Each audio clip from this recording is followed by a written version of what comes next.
right, give me a sec. I'll be right back. Oh my god. What happened? Did you recently watch Sailor Moon? Is that No, what happened? no, I've always liked Sailor Moon. I just changed my profile picture. Oh man, I'm telling No, you. I mean I like them all. I don't know. Like So what is it Here's about? the real question. Here's the real question. Here we go. What? What is it Here's about? the real Do you question. fuck With Saint Seiya though. Yes. Okay. Who's your favorite character in Saint Seiya? I'm gonna be basic and say Seiya, so you know, because I'm a fucking. Oh Lord. I mean, Seiya's cool. He likes Sailor All right, Moon. how about so, this? yeah, All right, how that's about basic. this? All right, how about this? What's your favorite attack in Saint Seiya? I mean, he getting really descriptive about this. He put you on Oh the yeah. spot. Oh yeah. That's a good one. I think it's Is it though? what was it? Was it I think it was called like was it like Pegasus Fantasy or something like that? Or Oh my gosh, that's the name of the theme song. Oh man. no, not this theme song. I cannot Man, oh, remember. man. I do not remember. Man, the name oh of the man. track. All right, man. Wait, one second, Right hold out on. this time. What? I'm gonna let you right out this time. Got this man on the Seiya. I haven't seen Seiya, even though I know how powerful they are. I'm just saying, it's like if people are out here rapping Sailor Moon when the creator of Sailor Moon, one of her favorite series, is Saint Seiya. It's one of the main reasons why Sailor Moon even exists.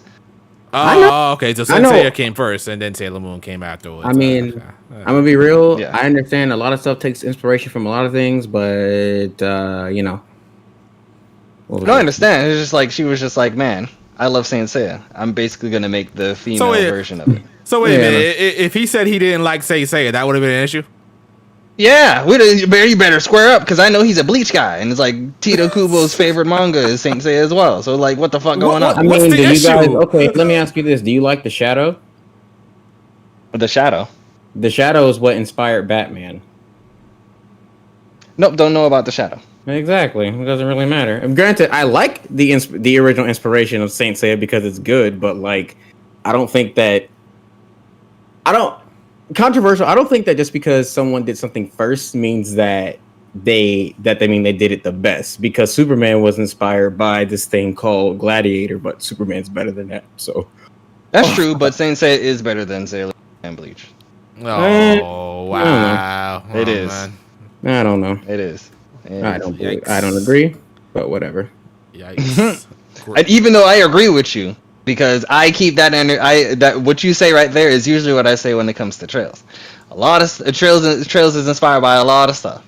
Trails is better than a lot of stuff that is inspired from. Like, what was is it though? Game of Thrones was obviously. It is. Game of Thrones was obviously inspired by Lord of the For Rings, example, but I like it was inspired by Final Fantasy VIII when it came to the military academy for Cold Steel, and it's definitely military academy in FFA.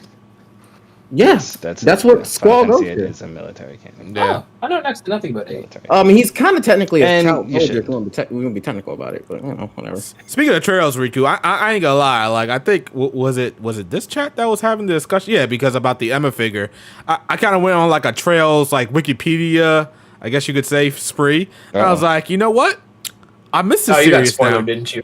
No, I just miss it. I miss it now. I'm done. Like I'm. But like, you remember what we said though? Yeah, remember what exactly. We said? Well, yeah, I said right when Reverie's gonna come out, you're gonna be ready for it. Yeah. And you're like, I don't know, Riku. I know.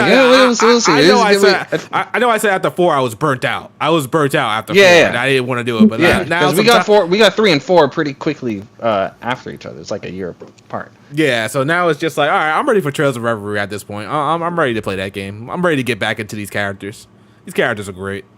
One day I'll pick back up Sky, but that day is not today.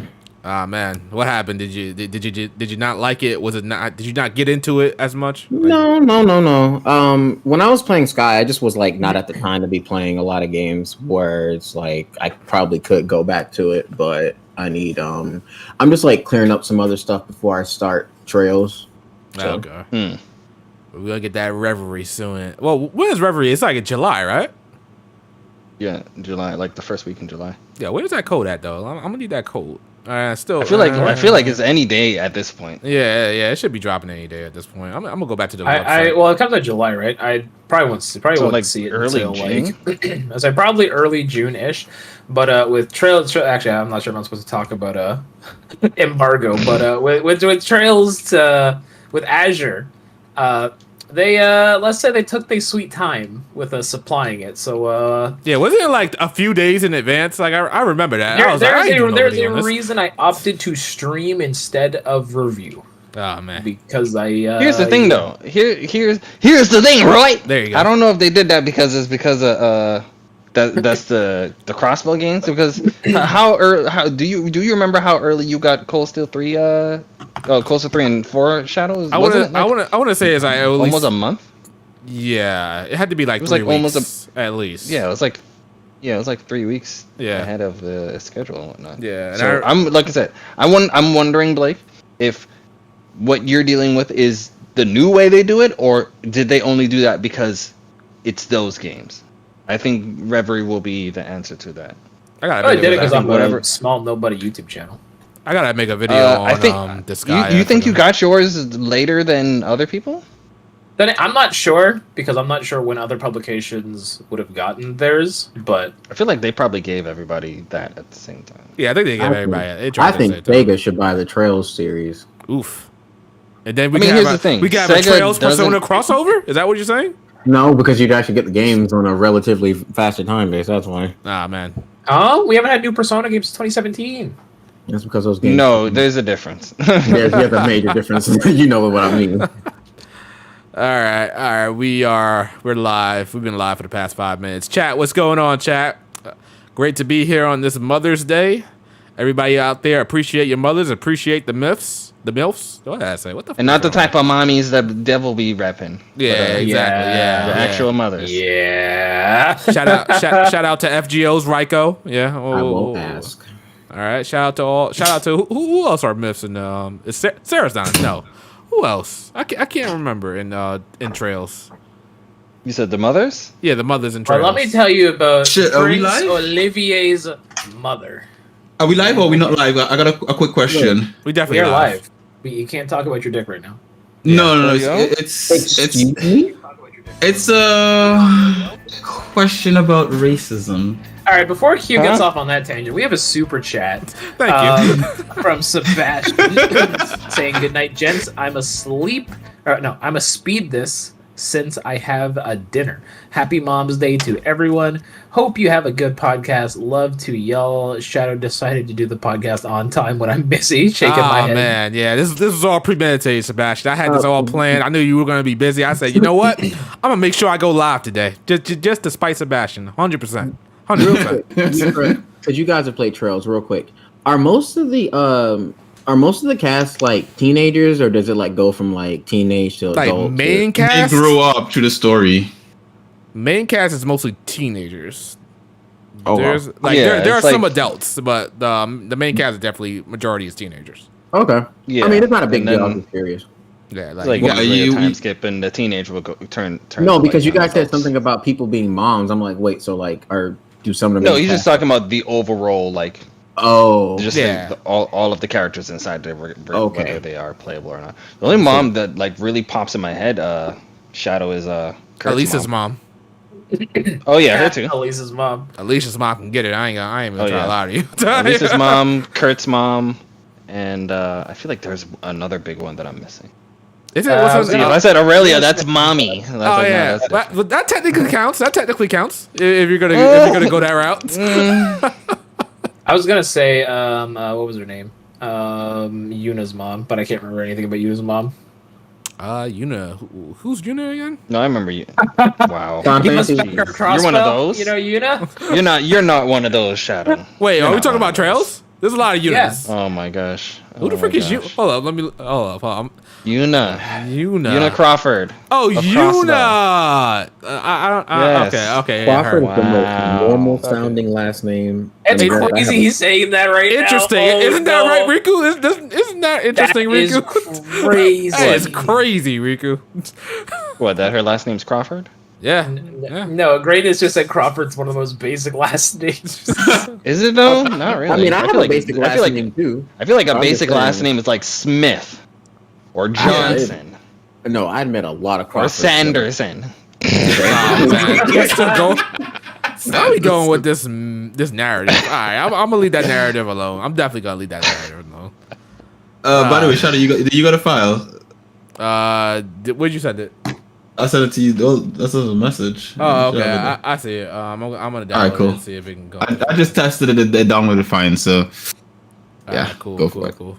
We got another super chat from Cranberry saying, "Here's the thing, right? Negro's back on time."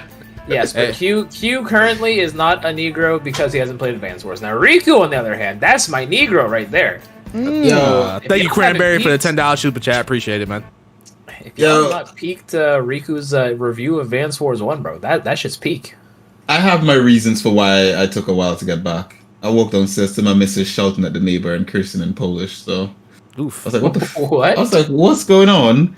And it turns out, so that because we up here in the podcast and my window's open and all that kind of stuff, like my neighbor got drunk, and he can hear me laughing from up here, and so she could hear him saying like, he's laughing at me or something like that, like thinking I'm laughing at him. What was that? I don't know what I just clicked on. I clicked Wait! That shit is wild, on bro. what I just clicked That boy on. wild. It's something in Discord. Remember that time Shadow opened his Twitter on stream? Nah, Something y'all remember that? Crazy. Something was That boy in is Shadow Discord. wild, bro. Because wild. there's a new feature on Discord that's like sounds or something like that. No. And I just saw a booty, and I was like, all right, let me click You on that and see can't what walk that happens. off, Shadow. You can't walk that No, off. that's literally that's literally what happened, This, bro. this is I'm exactly telling you, that's like what that happened. time. Bro, This I'm was like telling you. exactly at that time when we found you on the hub, man. I'm just man. saying, Shadow. Yo, bro, I'm telling you. There's a new feature on Discord that's like, you can add sound to reactions, and one of the reactions said booty. I just clicked on it. I was like, all right, let me just see what this is Hey, about. you just clicked on it, yeah. It's crazy. Yo, all right. That's Discord. That's 100% exactly. Discord. Caught him in 4K. That's exactly right. Yo, seriously, yo. Well, y'all broke people. Y'all don't have Nitro, so I can't even tell you to go check it out. Yo, Yeah, it it says open soundboard. So yeah, let me see. Emotional damage. All right. So, Lord, my ears. it is crazy. Brilliant. Is that more of it? All right. Let's see. So yeah, as I was saying, so I get downstairs and she's cursing the neighbor out in the kitchen, and I'm like, what the hell's going on? Why is she cursing the neighbor? So at first I didn't realize I thought they were just having a conversation. So I stick my head out and I wave at the neighbor. I'm like, hey man, and she's like, no, you don't say hi to him. I'm like, what's going on? Right? It's my neighbor, right? And then she starts cursing and all that kind of stuff, and I'm like, why is she cursing though? So then eventually I was like, close the door. I can see something's wrong. And she said, basically she's telling me he heard me laughing upstairs, assumes I'm talking about him. He's drunk, wasted, basically. And then he's saying, go back to your country, go back to Kenya, Uganda, whatever thing. Wow. And so my missus is like, oh, you can't be racist. I'll call the police on you and blah, blah, blah, and this and that and so forth.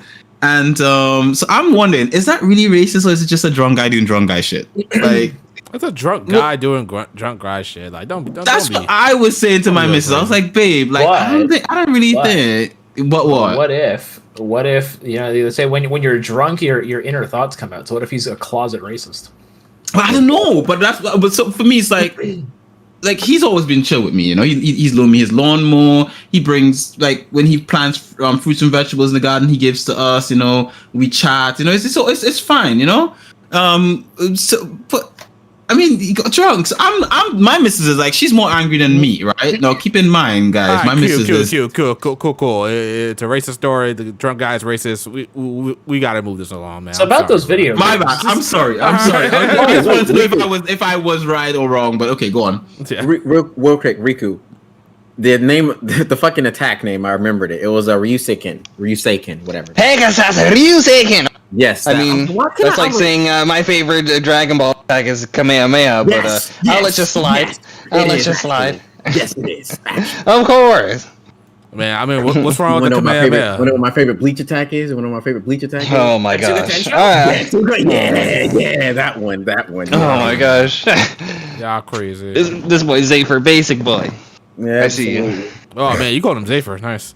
I don't know what that means. I wasn't sure if he was actually referring to Xavier or not. You know what? This whole time I thought I was talking to Super. Holy shit. Goddamn. This shit wild. All right, guys. Chat, is the sound good? Everything's good. I'm sorry if you hear my air conditioner in the background. I would literally turn it off, but it's too hot in here.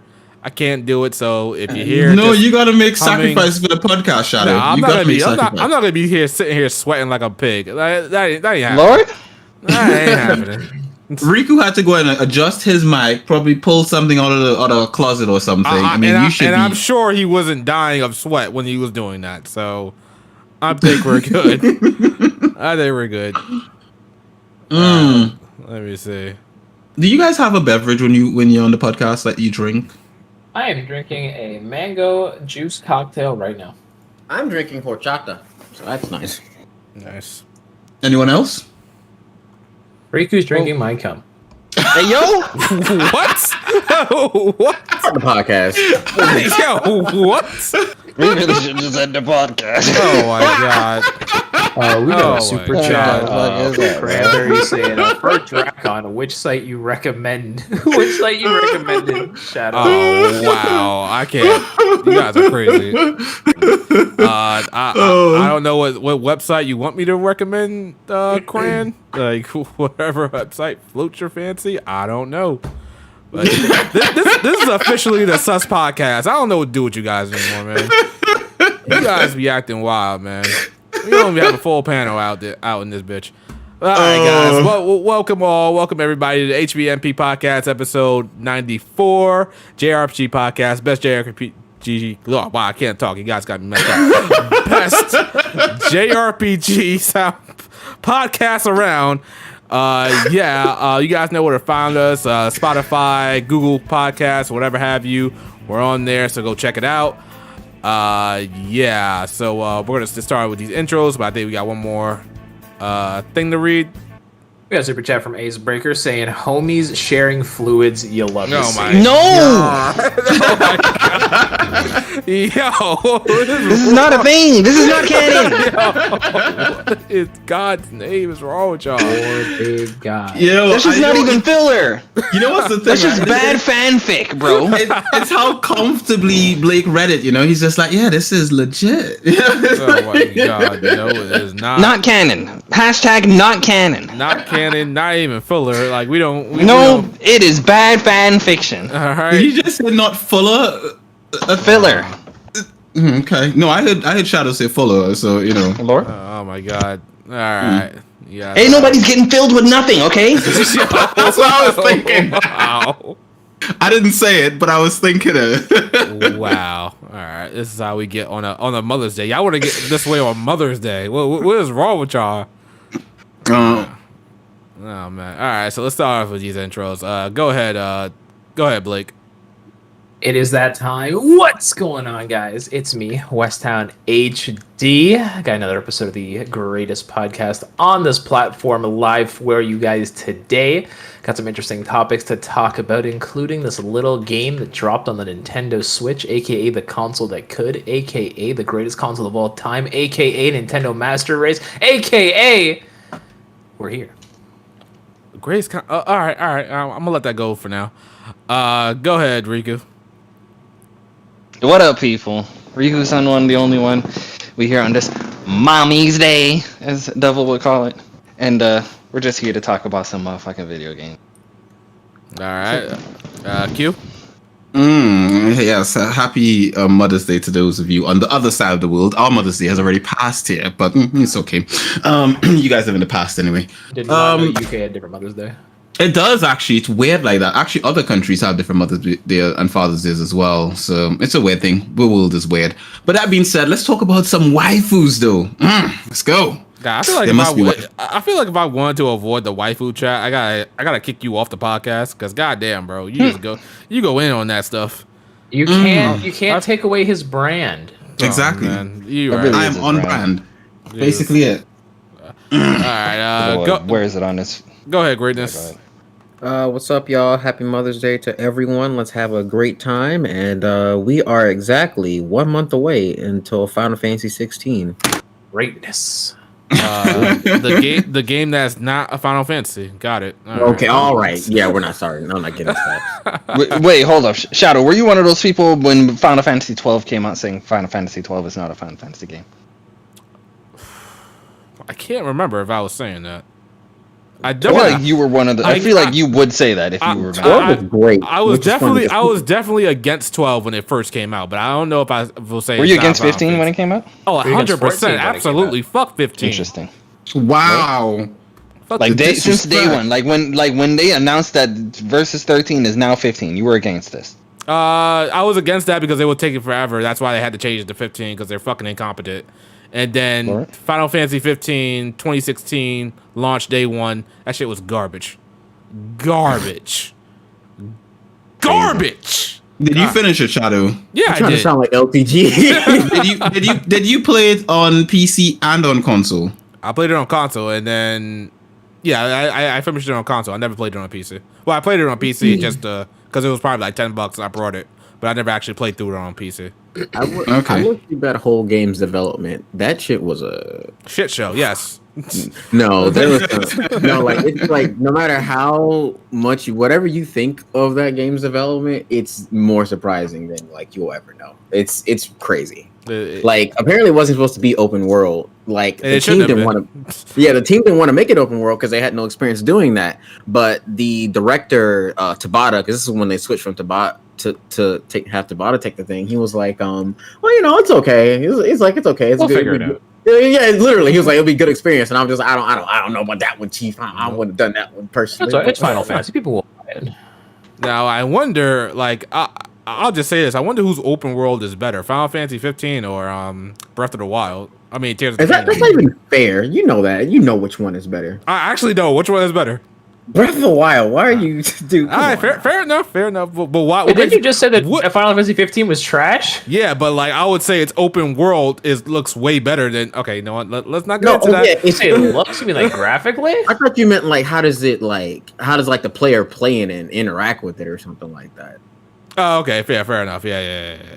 I mean, I'll talk about maybe I mean, look. Probably you mostly can't looks. compare a PS4 game to a Switch game. But even then, I man. think Zelda's cell shading. I mean, people say Wind Waker is better than Twilight Princess. So I mean, it is what it is.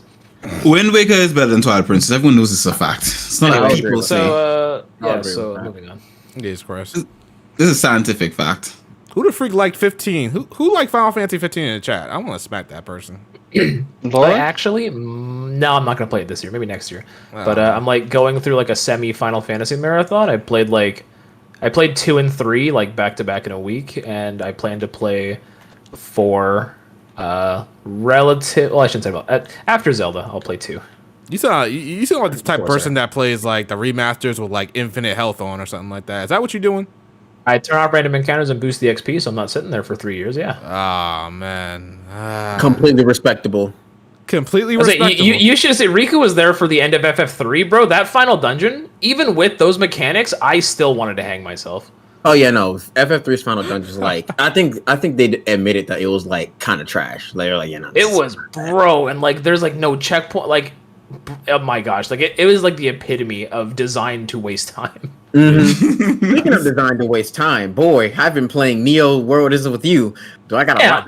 No. You gotta hold all that Kappa Noodle until you. I just bought that game and I don't want any spoilers. Oh my no, god, I wasn't the game's been saying- out. The game's been out for like 2 years now. Q, And what the I hell's have going managed on? to avoid spoilers so far. Oh no, and I just started playing it 2 years later. I'm not going to spoil it. All I'm just going to say is it wastes my It's time. great. No, that's a spoiler. Now I'm gonna go in thinking, no, this game is shit. Oh my god. So speaking of stuff we're playing, greatness. What else you playing?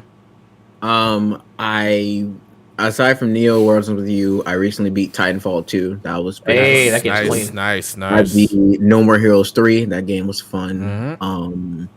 I beat something else recently. Your meat? I can't remember.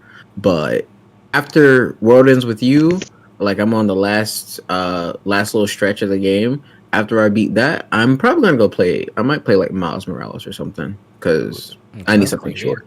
I need something short, or either Miles Morales or Control. I just need something that's like not a Okay. JRPG at the moment. All right, fair enough. Riku, what are you playing? I'm currently playing Advance Wars 2. Yes. I thought you were like, oh, two. Yeah, okay, never mind. All right, cool.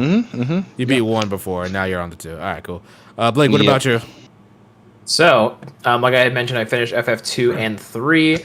Finished the Xenoblade DLC, but of course, I'm playing this little game from this indie developer. They're called Nintendo. They made this game called The Legend of Zelda: Tears of the Kingdom. I'm playing this little indie game right now. Very, very cool, very unique. Got some cool ideas. This company might be big one day. The fun thing is, Nintendo technically could be classified as an indie company because indie just means you're not owned by anybody, and Nintendo's not owned by anybody. So technically, it's an indie company. No, it's not. Yes, Absolutely not. We're not having that discussion. Q, what do you play? I've been playing. Well, you know what I'm playing. I mean, the footage for it should be up. I already sent you a link. But I'm playing Fair Fencer F Reframe Record. Reframe Chord or something. I think that's how it's pronounced. Am I playing anything else? No, I want to go back to Marvel's Midnight Suns. Midnight Suns. Thank you, Blake. I needed that. And there's this game that Blake wants me to play. I'll probably consider playing that after. But yeah. Some kind of tactical RPG thing. I don't know. Oh man. I can't say this much though. My missus is playing what's that thing called? Fire Emblem Engage, and she's loving it. Is she engaged? Nice. To me. I meant to the game, but I mean, That shit crazy. She's playing Fire Emblem Engage. She's loving it. Is it a bad game to you guys? Did you guys hate Engage? I can't remember. Lord, man, Q, you sent me this Fairy Fencer F gameplay, and it's mostly just freaking visual novel cutscenes. Oh, you wanted Lord. it's 50% visual novel and 50% gameplay. God, come on, dog. Oh man, That shit goofy, bro. I can't use that. What do you mean you can't use that? I can't use that. The end of it, like you get to see the characters. That's what people want to see, right? Oh my god, this man gave me a bunch of visual novel back and forth boring. And you get battle at the end. Yeah, there's a full battle going on at the end of it. Oh my god, is that how far you got? Is that the reason? No. I'm pretty deep in there. I'm pretty deep in that game. It's going really nice. Yeah, very deep in it. I've been staying away from going to bed and stuff to play that game. My missus has been like, "Are you coming to bed?" I'm like, in a bit. Oh, it's 5 o'clock in the morning. Game is good, it's good. All right. And did you play the first one? Nah, fuck that shit. I like tactical RPGs. Wow. And you playing Persona, and you haven't played Advance Wars. Oh man, no sense. It's the weirdest thing. I think I'm just going through a phase. I'm at this point in my JRPG career where I just like tactical RPGs more. I think it was Triangle Strategies that did that to me. It broke me out into my tactical phase. So you love Final Fantasy Tactics. Oh my god. I've done Tactics already. Beat that ages ago. Tactics Advance 2. Come on, man. Hey man. Out here. That's what I'm saying. All right, cool. Let's go to the first topic. We might as well just start off with the little tears. But before that, Blake. We have a super chat from Night Fury saying, "Shadow, you play FGO. You're used to visual novels." Okay, yeah, I play FGO, but like if I'm using it as gameplay for the podcast, I would actually want to put up some engaging actual gameplay. You could have specified that. You could have said, "Q, you know what? I need to see characters, busting faces." I honestly felt like that went without saying. Like I was thinking to myself, like, you know what? If I get a percentage of fighting and a percentage of tactical RPG, it shows what the game is. Because it's like 50. It's okay, not 50. It's like 60% visual novel, 40% gameplay. Oh my god, that's like how the original one was. Like, come on now. But it's better than the original one because the tactical RPG stuff is amazing. You didn't play the original one, sir. So how do you gonna say that? Because it's not a tactical RPG, so it makes it inferior. That's basically it. Oh my god. It just says, I don't make the rules, Shadow. We just follow them. I wouldn't mind another Final Fantasy Tactics RPG. That's what I'm saying. I think everybody wouldn't mind one. Everybody would be all over that. But anyway, they're all over this Legend of Zelda. Tears of the Kingdom, Tears of the I get free passes everywhere, Tears of the I'm gonna stress the Nintendo Switch out to its very limit, Tears of the goddamn everybody loves it because it's fucking Zelda. You sound like a hater right now. I don't know you know that. I ain't gonna lie, a little bit, it's coming out a little bit. But yeah, Legend of Zelda, Tears of the Kingdom has finally released, and whoever didn't think this game was gonna be amazing, you're insane. Well, perceived as amazing, I guess you could say. Yeah. It's currently sitting at what, 96 on Metacritic? I feel like it's sitting at 96 on Metacritic. I think that's so. It's the last I 96. checked, it was like I think it was the exact same as Breath of the Wild for Metacritic. I think it was 96. It's literally sitting at a goddamn 96 on Metacritic. Breath of the Wild is a 96. I thought Breath of the Wild was a 97. It was. It was. Yeah, you'd have to check. I don't keep as much. Oh wait, no. Oh yeah. Also, Shadow. Actually, Tears of the Kingdom runs pretty okay. It does have like a few frame drops. It's got the same issues that Breath of the Wild did, where if you set too many things on fire, the FPS will dip. But aside from that, the game is Nintendo pulled witchcraft again. Yeah, like it runs at 30 for the most part. I think the most important question that people want to know, right, is that is Breath of the Wild now on sale now that Tears of the Kingdom is no, it's $70. They put that shit up to $70 now. What are you doing? This is a charity? Nintendo said double it. You're not getting no sale. I was gonna say no. Nintendo's about to raise Breath of the Wild from 60 to 70, bro. There you go. Like, oh, word? Let's hike the price on this real quick. There you go. You know they did that for like the Mario movie when that came out. I was thinking, man, that shit is gonna be on sale. Nope, Nintendo was like full price, but you get some extra coins when you buy from us. Now, I have some questions on Tears of the Kingdom, but I'm going to let it rock since I know Blake is playing this religiously. I saw him yesterday playing for 8 hours straight on stream. My session was 13 and a half altogether yesterday. Oh my God, insane. This man, Blake, is providing you guys with some serious streaming entertainment. You got to go, guys. Just support this man. So, Blake, you're pretty much the most experienced one when it comes to Tears of the Kingdom. Tell us all about it. Tell us why this game is rated as high as it is. Is it warranted completely? Go ahead. Well, I'm playing the game right now. Let me pause. Yes, this game, on the surface, Nintendo didn't really market it a whole lot, they didn't show a whole lot. Yeah, Nintendo is very hush-hush with specifically the Zelda IP. I don't know why that has recently come out. We got a super chat from Ricardo Belmont saying they were hunting down that 6 out of 10 review. Ooh. Someone gave it a 6 out of 10. It was fucking Digital Trends, wasn't it? Yeah, I remember that. Yeah, that review got like ripped to shreds. Like, so basically Jim Sterling all over again. Gfinity. Oh, Gfinity. G will never be getting a Nintendo review code again. Infinity. Oh my God. That's sad. So, go ahead, rest in peace to them. But yeah, I didn't really know what to think going into it because everything they showed of us, it looked really good. Of course, the big mechanic of it is it's got that Banjo-Kazooie nuts and bolts feature. You can build and merge things. There's vehicles. There's so much to explore. There's a whole lot of just new content that's all around the area. I was going to originally replay Breath of the Wild before Tears of the Kingdom came out to kind of prepare myself. But I was like, I haven't played Breath of the Wild since 2017. I'm just going to go into this as fresh as I can because the world looks similar enough to where if I replayed it might not feel as good. So I didn't replay Breath of the Wild, and I just went to Tears of the Kingdom, and yeah, the world feels like almost brand new again. There's so many different things to go for. The soundtrack this time around actually feels more complete. They still have like the same like, I guess, ambiance tracks for when you're like walking around. But there's like music that plays in the shrines that is actually really, really nice. They've got like some really good music in the different towns and stuff. Overall, it feels like it's just a much more complete Zelda package. If that makes sense. No, it doesn't. Go ahead. Huh? Okay. Oh, shit, it's killing me over here. There you go. Yeah, I'm also getting over being sick, so I apologize if y'all hear me. If y'all see me stream, I streamed for 13 and a half hours yesterday, and I was hacking up a lung most of the time, but it's fine, because Zelda waits for no man. But anyway, so yeah, I guess, like, spoiler warning for anyone in chat, because they didn't market the game, so most of the stuff in the game could be considered a spoiler. So just keep that in mind, I guess, for when listening. And yeah, I'm about... I wonder if it displays my actual playtime. I don't think it does yet. Nintendo on your profile doesn't display your playtime for, I think, like the first week or something weird like that. I don't know. But I streamed it, how long did I stream on? I think I streamed it for like around 10, maybe 12 hours on Friday, and then 13 and a half yesterday.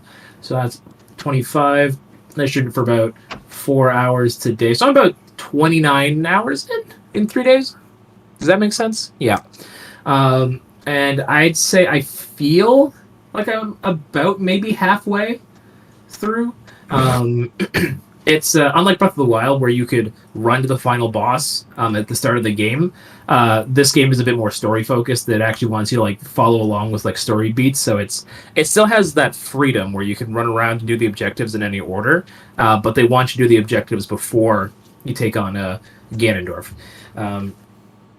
So yeah, that's basically it. The game's pretty great. I did not think that they'd be able to reinvent and like make everything feel as fresh as they did, but it's great so far. It is absolutely, as Ace has said, Tears of the Kingdom is gas.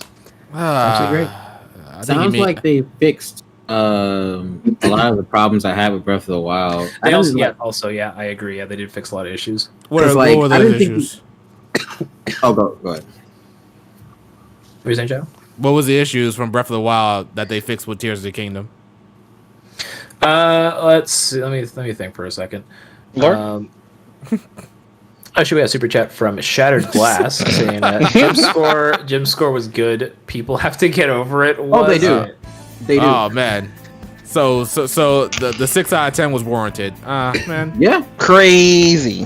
I'm gonna say I'm probably inclined to agree with that, but you know, I'm a hater. I'm out here just hating, you know, because this game could come out at rocking it at what 30 FPS. You got other games coming out saying they're gonna rock 30 FPS. That's an issue for whatever reason. You know? The 6 out of 10 review started the review off of these tears are salty. That's crazy. Oh my god. Nah. People are entitled to their opinion, man. Not everyone's gonna like the same stuff. Not to mention that a review I actually read it. His whole basically the 6 out of 10 is basically saying that while Tears of the Kingdom like isn't a bad game, he still prefers like the traditional Zelda formula for the most part. And I'm just like, that's fair. I get that. But I'm just saying, what exactly about this game makes it a 96? Because like again, when it comes to other games, it's kind of like the argument I had kind of against Elden Ring. Because while Elden Ring probably has amazing gameplay, it has a non-existent story for the most part, and then other games could come out with a story, get penalized for the story. Like JRPGs come out with stories like, oh, it's the same cookie cutter story again. Oh, the characters are all like archetypes. There's a tsundere, there's a kudere, there's like whatever. They get penalized for that, but Zelda can come out no story, and keep in mind as well, fun. Shadow, like for Elden Ring, for Zelda.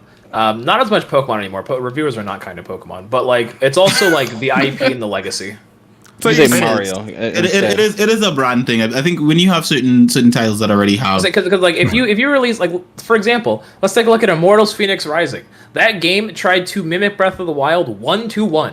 I platinumed that game. That game was dog shit. I wanted to kill myself every day playing that game. It wasn't fun. The gameplay got boring. I put it down to the easiest difficulty, and bosses were still taking hours to kill. And it's just the game was not great. Its engine, its core, everything wasn't great. But it ran at 4K 60, which I mean I'm sure is enough for you, Shadow, but it's not enough for me.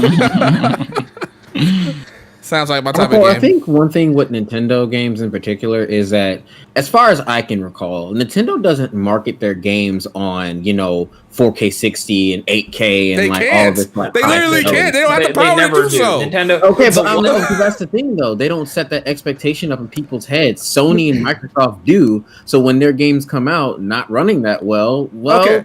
Okay, but here's the thing, right? Oh wow, I can't believe I said it. But like a game could literally be like, it's running at 60 FPS, but when you use too many skills, the game goes down to a crippling 30 FPS. Zelda can do that, and that's not a problem. That's not a problem. That's portable. Oh my it's God. a feature. That's basically it. What? Yeah, that's basically. I mean, if you're in the headspace of a Zelda fan, it's a feature. But we're not. There's a Blake on this call. So So why do these Nintendo games get graded on a different scale? That's what I'm just trying to figure out. I think it's nostalgia. I think it's because of the fact Nintendo games have been around. It's a double since standard, our okay? It is. That's double just what standard. it is. It's a double standard. Just And call it what it is. And we just take it like this. We got no problem with this. Here's the thing, right? If you wanna let's get a little sexist in here, right?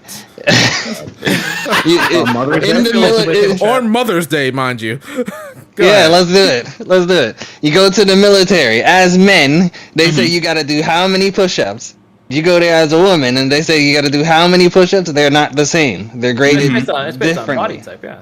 Yeah, and Nintendo and your Switch is not the same. Nintendo is The just Switch can't lift as heavy as a PlayStation. No, can. but it can. But the thing with the Switch though is that it's the Switch has more nostalgia basically. So because it's got that nostalgia, it's graded differently, you know. And Well, I do think that there are Nostalgia. some games that don't get like the pass because, like, I mean, didn't like Pokemon get crucified for its when you say crucified, what would define crucified, right? Because Okay, I'm not talking about sales because obviously people bought the game. I'm not saying that. Because exactly, because Pokemon sells what? I And even know the it reviews, sells. I'm simply the saying- reviews are never that bad, you know. Well, I'm saying, like, I specifically remember, like, with the performance, that was like a big thing that like was kind of unanimous. I remember, what's Scarlet? I and remember Violet, seeing Violet and Scarlet people was it- saying that. Wasn't Scarlet Violet's Metacritic like the lowest in the franchise or something like that? No, I don't Lowest in know. the 80s, franchise, lowest in the franchise. But the thing is, I was seeing reviews where they were saying, "Oh, the frame rate is kind of shit," but 7, 10 out of 10, or 8 out of 10, and all that kind of stuff. At the end of the Yep. day, look, Like, it's the gameplay Pokemon. was If fun. any At the end of the day, any if other it's game fun. came out like Scarlet and Violet, choppy 1 frame out of rate, 10. budgets and glitch, 1 out of 10, 2 out of 10, easy. But since it was Easy. Pokemon, it is what Yeah. it is. Again, that Nintendo effect. And I'm just saying, what That is was it? more of a Pokemon effect than Nintendo effect. Okay, fair enough. So what is it about this gameplay, Blake, that makes it that 96 on Metacritic? What is that gameplay that you've seen that makes it better than Trails games? Makes it better than some Final Fantasy games? Makes it better than, you know, all these Persona? Horizon Forbidden West. Horizon Forbidden West. What do we see here in this gameplay that makes it better than all those games? The freedom. The freedom. So you're saying there's Horizon no freedom Forbidden in other West has games? freedom. Yeah. I think We gotta, yeah. Well, I'll come back to you on that one. no, I, Freedom. okay, so But hold on. We got a super chat from Cranberry. Everybody, shut the fuck up. As Zelda and games like Pokemon earned some gas, I'd say Zelda as a franchise. So- I'm trying to think of like I don't think Zelda's ever had like a terrible. I mean, I guess outside like the CDI games. But like when you think of Zelda, I can't think of like an absolutely god awful, horrendous, disgusting video game. Like the Zelda Zelda 2? franchise has earned it. Who? So what are you Zelda saying? 2? You like the game? A game's gotta be coming out for years upon years for orders for it to get like some passes now. What's going Yeah. on with the Trails games? Why they don't get passes? I mean, Trails comes out every year in Japan. Where's Trails been out since Riku? 19. What you talking about? Like all the way back to Dragon Slayer? all the way back. 1983. 1983. 1983. Well, why isn't it doesn't get any passes? I still get people saying, "Oh, the game looks a little bit not that great. It slows down a little bit." You're asking a bigger question that's just tied to the general consensus. Never like JRPGs and that stuff never being really considered mainline. I mean, Also- That is you could true, say I think a better example if you wanted to use Falcon games is Ys. Okay, same Yeah, thing. I never- 1980s as never- well. I Same never heard of thing. it. And I he's mean, basically and as far as I remember, Ys only came out 1 year after the first Legend of Zelda, so they're very fucking close. Yeah, but you have Also- to consider like which one hit proper in a mainstream sort of kind of way, and The Legend of Zelda has hit that sort of mainstream for the most part. So when you consider that this is a game that you say The Legend of Zelda, and even someone who's not really a gamer, you just say Zelda and they're like they get it, like they know what it is to a certain extent. They know You who say- they think Zelda is Link. They You know, say like yes, David Jaffe. obviously they think So- Zelda's Link, but the fact of the matter is they have a general idea of what they're talking about. Whereas if you look at Trails and you tell someone, "Oh, have you heard of Trails?" They don't know what the fuck you're talking about, you know, unless of course they're a JRPG person or they're Riku. They don't know what you're talking about. So this open world that Zelda has, is it revolutionizing the open world space? Actually. Is it Yes, better? actually. Is it better than Skyrim's open world? Is Yes. it better than Okay, Okay, well, Elden Ring's Skyrim world by open world? today's standards has been kind of It is something. Basic. Wasn't even that good when it came out. If I'm being real with you. Are you serious? Come on, dog. No, I did not like Skyrim. Skyrim's open world was like, people were like, oh my god, it's amazing. Hell, even, what was out of the game? Dragon Quest Inquisition's open world was being praised like crazy. But You said Dragon Quest Inquisition? I'm sorry, Dragon Dragon Age. I'm sorry. I'm in my JRPG mode. I apologize. But yeah, Dragon Age Inquisition got praised all up and down for its open world. Zelda doesn't do half of that stuff. Yeah, it's Actually, getting no, praised. Zelda does more. So what Zelda does that a lot of open world games don't do, even in Breath of the Wild, it was an interactivity in the way everything was like kind of consistent in it. You could play, it was a sandbox. You can play in it, and you know, that's why you see like all those videos like, 10 more things that you can do in Breath of the Wild or Okay, whatever. but what exactly are those things? Like, okay, so for example, You should watch the video. okay, like for example, right? Hey, somebody else watched the video for me. Explain I know, to me. I got a perfect example. When I was playing one time, there's like this rock or whatever, and you can actually like you can hit the rock, and what you do is you freeze the rock, and then you like hit it a couple of times, then you jump on the rock, and the rock will like fling itself. It'll fling itself over the like a mass distance, and I use that to like get to to get to a shrine, because I was like, I'm not gonna be able to like. I don't have enough stamina to get to the shrine, but I was able to like mitigate around that. And a lot of open worlds don't really let you do that kind of stuff. It's just cool. Okay, so I have a question. The best way I could describe it, just before Riku cuts it, the best way I could describe it is, if you think you can do it, you can probably do it in Breath of the Wild and Tears of the Kingdom. There have been so many dungeons that I've done on stream where there was a very clear path laid out for me, and I just went the opposite direction, did it my own way. Exactly. I could.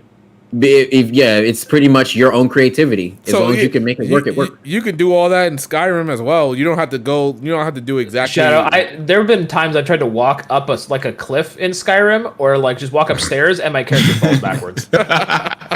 There is no freedom in this video game. Maybe if you mod Skyrim, you might have a. But basically, Skyrim. Now that's kind of peak. Hold on. Oh wow. Okay. So I heard in regards to like the melee combat, it hasn't really changed that much. Tell us about that. The combat is pretty much like 1-to-1 the same. The big addition now, though, is that due to the castle rising out of the ground, and this really isn't a spoiler, the castle rising out of the ground, all the weapons on the surface have rusted. So basically, if you're not fusing your weapons to other stuff you're finding in the game, your weapons are going to break pretty quickly. So the whole weapon fusion mechanic, like there's probably over like 1,000 different combinations for the amount of stuff that's like here.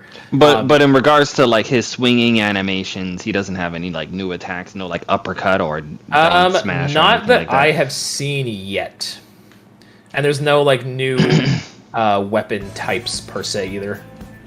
I don't know. It's starting to sound like a DLC game. Oh my god! See, there's something that I want to say, but I'm not gonna say it on stream because it is a huge spoiler. But I found where they put those 6 years of development time. I'm just saying, like, if any other game came out with a sequel, as far as I heard, Blake, is Elden Ring did it first. Huh? Yeah. Elden Ring did what first? Oh my, no, fuck you. Anyway, a super chat from Night Fury saying, I saw somebody build a mech in Tears of the Kingdom. Bow and Blake would be proud. Oh, I saw that video. That motherfucker they made a was armored core mech. He was fucking beating shit. It's crazy. I think of the super chat, Night Fury, and we have a super chat from Cranberry. 10 out of 10 Zelda interactive rocks. Oh my god, 10 out of 10. It's amazing. You can interact with rocks. Love it. 10 out of 10. And then the last super chat from Shatterglass23. You guys have a problem with very fragile weapons? My biggest hope for this game was that they were going to remove weapon durability, or at the very least, the Master Sword wouldn't break. And as far as I can tell, it's the Master Sword still breaks. So, that's like my biggest gripe. I'm just saying, any other game that came out with a sequel, especially a JRPG, and pretty much had the same combat, get torn to shreds. Another example, Shadow. This, like we were talking about the YouTube algorithm earlier. Think about it this way: Nintendo's got 10 million subs, whereas Trails probably only has 50K. Like it's the recognition, I think. Did you just go through? It definitely is, because let's just go back to something I feel like is a little more comparable, like Horizon Forbidden West, for example. Okay. They completely overhauled their melee system, like. The second game's melee system absolutely destroyed. No good combat. If you were not using the bow, you weren't doing fucking shit in the first game. Yeah, but the second game is like you have a whole like All these different combat. options. Oh yeah. Yeah, and then that game comes out, and I think there's like basically everything Forbidden West did better than the first, and nobody cared. Wasn't that because Elden Ring came out?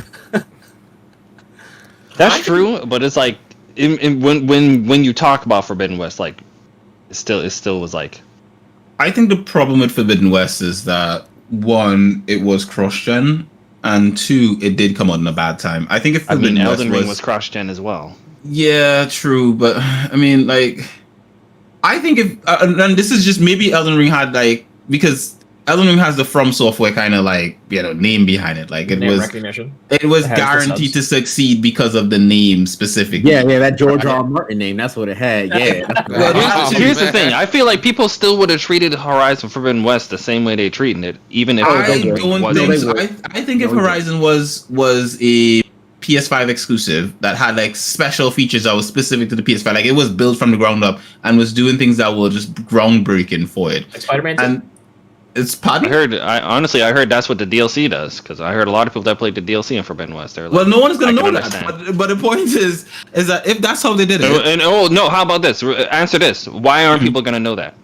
because anybody give a shit about a game that's cross-gen and they can get on the PS4. Also, I don't think they. I just said the DLC is only on PS5. Yes, but that's for people who already have the mental investment in it. If it was a game that had like was PS5 exclusive and it did great, and then reviewers were like, "Oh my god, did you hear about this game? It's amazing!" and it's on the PS5 and it's like it's one of the first groundbreaking games on the PS5 that you have to play. Kind of like how what's that game called with Ratchet and Clank, right?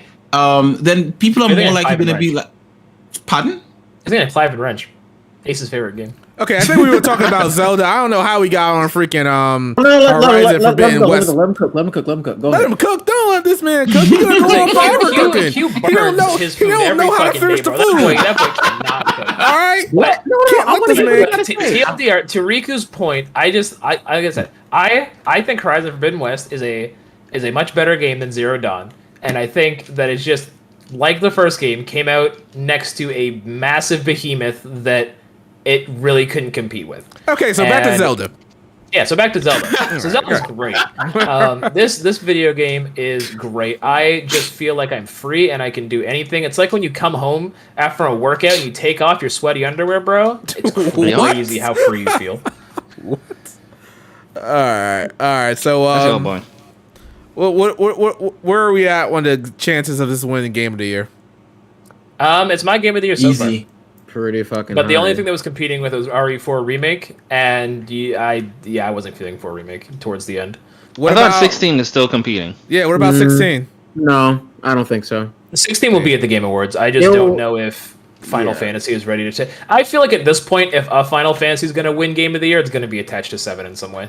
Well, I mean, like, I think it'll get RPG of the year. That won't be that hard, but like, you know. Oh yeah. Wow, that wouldn't be that hard. Like there's no chance that any other RPG can. He's No other 100%. mainline RPGs. It doesn't matter what RPG comes out. Final Fantasy 7 is Final Fantasy. Final Fantasy gets that. Gets that completely. It's gonna get that. Final Fantasy is like the poster child for JRPGs in the West. It's the Unless- most generic of the JRPGs, is it? It's like I mean, is it a JRPG at this point? Oh, what? Huh? it's what here you people call go. it's what people call a JRPG. Like when people say JRPG, they think Final Fantasy, but it doesn't mean that it's the best. Like that's just not true. You know. Okay, somebody in the chat said Starfield. Give me a break. RPG, that's an RPG. That ain't an winning RPG. shit. So Starfield. Starfield has the Bethesda name recognition, so if it does come out this year, it'll get something. Yeah, but it also has the Microsoft name behind it too. It's not about the Microsoft name. It is the Which means Bethesda it'll probably name. get to? No, hey, here's the thing, right? You say that, but what game just came out and the developer had a very good prestige before it? Nobody gave a shit about that Redfall. game though. That game was A lot of people were hyped up for Redfall because the developers behind it were Dishonored and every game that they made hit. Is that a lot of people? Oh, okay, see, this is what you guys do. Every Xbox in it. Whoa. Yo, no, This wait, is what stop. you guys Before- do. Oh, no. This is what you guys do. You guys kind of like take it off before we get there. We're going to get there. All right, we're going to get there. Relax. Okay, we're still on Zelda here, goddammit. All This right. boy Shadow said we don't have a lot to talk about. It's going to be a short show. I know, bro. These motherfuckers never shut up, Shadow. My God. Okay. All right. Back to saying Zelda is going to win Game of the Year. We don't have to get so in depth about other candidates. We're just talking about Zelda here. All right. What else coming out this year besides Final Fantasy and not that Starfield's not taking it, but I don't know what else would come out that's coming out this Persona year. 3 remake. Spider-Man 2. Listen to how he just Spider-Man. disregarded it. He just Spider-Man disregarded 2. it. There's zero Spider-Man chance 2. Starfield is gonna do it. Wow, Blake. Wait. Spider-Man 2, in my opinion, has the best chance. Like Wait, above Final Spider-Man Fantasy 2 is 16 coming out and this above year? Starfield. Yeah, they said it's still coming out this year. They said it's still coming out this year. Oh, Yeah, they wow. said it's September, I believe. Oh, okay. I didn't know that. That game has the best chance, in my opinion. All right. So Is it because it's Sony made? Is that why you think it has the best chance? No, it's Spider-Man. So that's why. No, it's because it's fucking Spider-Man. I said it's Insomniac. I'm gonna And say Insomniac. I'm gonna say for Legend of Zelda, I'm gonna say that it's not gonna win Game of the Year. I'm gonna say Wow. they're gonna subvert They our already gave it expectations. to Breath of the Wild, so I don't. It's I'm trying like, And that's what I'm saying. Because they didn't give it to Spider-Man in 2018. They gave it to God of War. Yeah, but do you think that a Zelda game is gonna come out and the game of the year is like It's gonna be something else this year. I'm telling you, it's gonna be something else. They're gonna subvert our expectations. It's gonna be something else. They don't do that though. They're gonna very. be an indie I game. find No, them the very only time predictable. they didn't do that is when it comes to From Software games. Outside of that, they've done that every time. Every time a game in a franchise has won, when the sequel comes out, they give it to something else, and regardless if that sequel was better than the predecessor. Yeah, That's just how they do it. I'm Now, if Zelda is the exception to the rule, like From Software, then we will find that out. But what we're saying is that they usually have a pattern. That's what he's saying. They have a pattern. Yeah. And I feel like Breath of the Wild was the only Zelda game never win Game of the Year. I could be wrong on that though. We got some supers. We got some super chats from Shattered Glass saying, "Wait, the Master Sword is still not durable." See, I really can't comment actually because they like in the trailers they give it to you broken. So like it's Spoilers. still broken for me, but I don't know like if like the end of the game during like the final fight if it comes back and it's not broken. That's what I'd hope for. But my Master Sword's still broke. Unlike my cock. Speaking of cock, we got a super chat from Ace saying Zelda got Game of the Year on lockdown. Bet on it. Ooh. Oh man. Do I smell a Metacritic bet? No, no, sorry. Alright, Do I smell a Game of the Year bet? Hold on. That's when we're all wrong, and it's Armored Core 6. That'd be insane. Riku, are you still making Game of the Year bets? Are you still making bets? No. I think Rick's he's, I retired after that Sonic Frontier. oh my gosh, fucking digital trends. I'll ever find those motherfuckers. Oh, man. You love to see it. All right, so that's finally Legend of Zelda: Breath of the overhyped. I mean, cheers to the overhyped. I mean, stop being a hater. Did you sorry. like Breath of the Wild, Shut? did I play Breath of the Wild? What? Did you? Did you like it? Did you play it? Did I play it? I don't know if I played it. I mean, yeah, I probably didn't play But it. again, are you a Zelda fan? Did I play Wow. any? Did I play any Zelda game in my life? That's questionable. But if you play the original Zelda games, does it make you not a Zelda fan if you don't like Breath of the Wild? Because they're not the same thing. So No. It's Breath of the Wild and Tears of the Kingdoms. Like this style of Zelda is clearly new. I'm just curious. Where I don't think I know anything about about Shadow's taste in Zelda. No, I don't care for Zelda. It's not my type of game. But I will say, okay. I will say, if somebody was to give me big boy $70 to play this game, exactly. I give it a shot.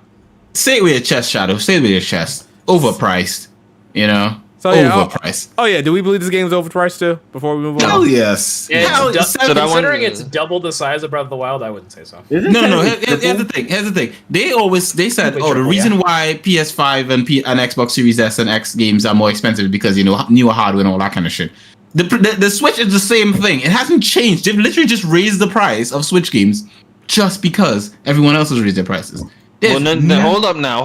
Nintendo did say they're not gonna do this with every game. Just games they personally feel are $70. And I said this when they first announced. I think I either said it when they first announced this, or I said this a little bit before they announced this. And I said if Nintendo was ever going to charge $70, they're going to do it on a game that you niggas are gonna fucking pay $100 for anyway if you had the opportunity to. And I said it was on this fucking podcast too. I was like, it's either going to be the next Pokemon or the next Zelda. I don't know if anybody remembers me saying that, but I said that verbatim. I said it's going to be the next Mario Zelda. will also. Yeah, exactly. Yeah, the next Mario, the next Mario, the next Pokemon. all of their big first party. If there's another Smash, you can bet your ass that's just gonna be $70 too. Like I feel like when that all Metroid of the game finally comes out, it's gonna be $70. Yeah, No. Prime definitely cannot be. They released Prime 1 Remaster at like $40. Exactly. Metroid does not have Overpriced. name recognition. No. He's talking about the next mainline one. The one that they've been one, which was promising you for like the past couple of years, and they just gave you Dread, and they gave you the Prime Remaster or whatever. I'm talking about that. Prime Remaster was He's talking about Prime 3. Yeah, Prime 3. I think Prime 3. Prime 4. Sorry, I don't know where you guys are in that. Whatever the next mainline Prime game is, that will definitely be $70. I'm saying it. Yeah, exactly. You may think it's niche. No. Look, $70. fucking the remaster got a goddamn 90 whatever on Metacritic. Niggas give a fuck about some goddamn. And you saw they just haven't been. That game's price at. It doesn't matter about the price. I'm talking about. So I think you're underestimating how crazy they are. Riku, I agree with you. I just think they'll do it for everything going forward. Oh, Riku, you said that it was some games, but we just named like a whole bunch of games that said they're going to charge that much. Which game did you feel that they wouldn't charge $70 for? Donkey Kong. Yeah, I can see Donkey Kong. If they ever make another Advance Wars, I don't see. I was about to say Animal Crossing, but after New Horizon, I'm like, I think the next Animal Crossing would be 70. Way too much. They're gonna make that. They're gonna make that price. Like I think that Fire Emblem, I don't think would go up there. Like the Genealogy remake. Here's a good one. What do you think about the next Splatoon? What about the next? It's gonna be. I think Splatoon. The next Splatoon is gonna be £70. I agree with Shadow. I think there's nothing they're not gonna charge that price for, because look at what they did with Nintendo Online. You think they added any value to that at first? It was just like I was in the chat. Bao gets it. Metroid doesn't sell well enough to charge 70. I hope we remember that, because I feel like when that happens, it ends up being 70. We'll see, but. Like I said, I think basically Nintendo games. As a Nintendo fan, think Nintendo would be like, oh, we can get away with this. Would be Zelda, Mario, and Pokemon. Anything else, I don't think they would. And do you think Nintendo is like? Did you think they thought that they were gonna get away with charging for online? Right, when they all they had was Mario Kart Online and Smash, and they were like, could we get away with charging? They did it anyway, right? Without adding any extra value. They didn't add any extra servers, nothing. They added no value and then charged for it, and people paid for it without even blinking. Like, this is Nintendo. They can print money. Okay, what's the alternative? Just not playing online? Do you think people are going to do that? No, it's weird because how much is that online? Like $5? I don't even use it, but it's fucking cheap. It's a reoccurring payment every single month, and I'm just like, whatever. I don't care. You don't play games online, period. Exactly. I'm sitting there paying for it. I'm like whatever. I'm too lazy to even go in and just press cancel. Good shit. Guys, you see, this is where your super chat money is going towards. This man is not even using this shit. Oh my god! I'm just saying, just wasteful, Oh my god! I think, but wait, I think I use it for. What did I use it for recently? Classic games. Pokemon, maybe. That was a while ago. Play raids online. That was a while ago. I don't know. Anyway. I mean, it's cheaper than most of the subscription services, but the fact of the matter is that it doesn't really add that much value, because even when you consider the fact that the virtual console games and all that kind of stuff, the ones like Nintendo charged us for those games back on every single console they had. When the Switch came out, when the DS came out, when the 3DS, when the Wii, the Wii U, every time they keep buying them.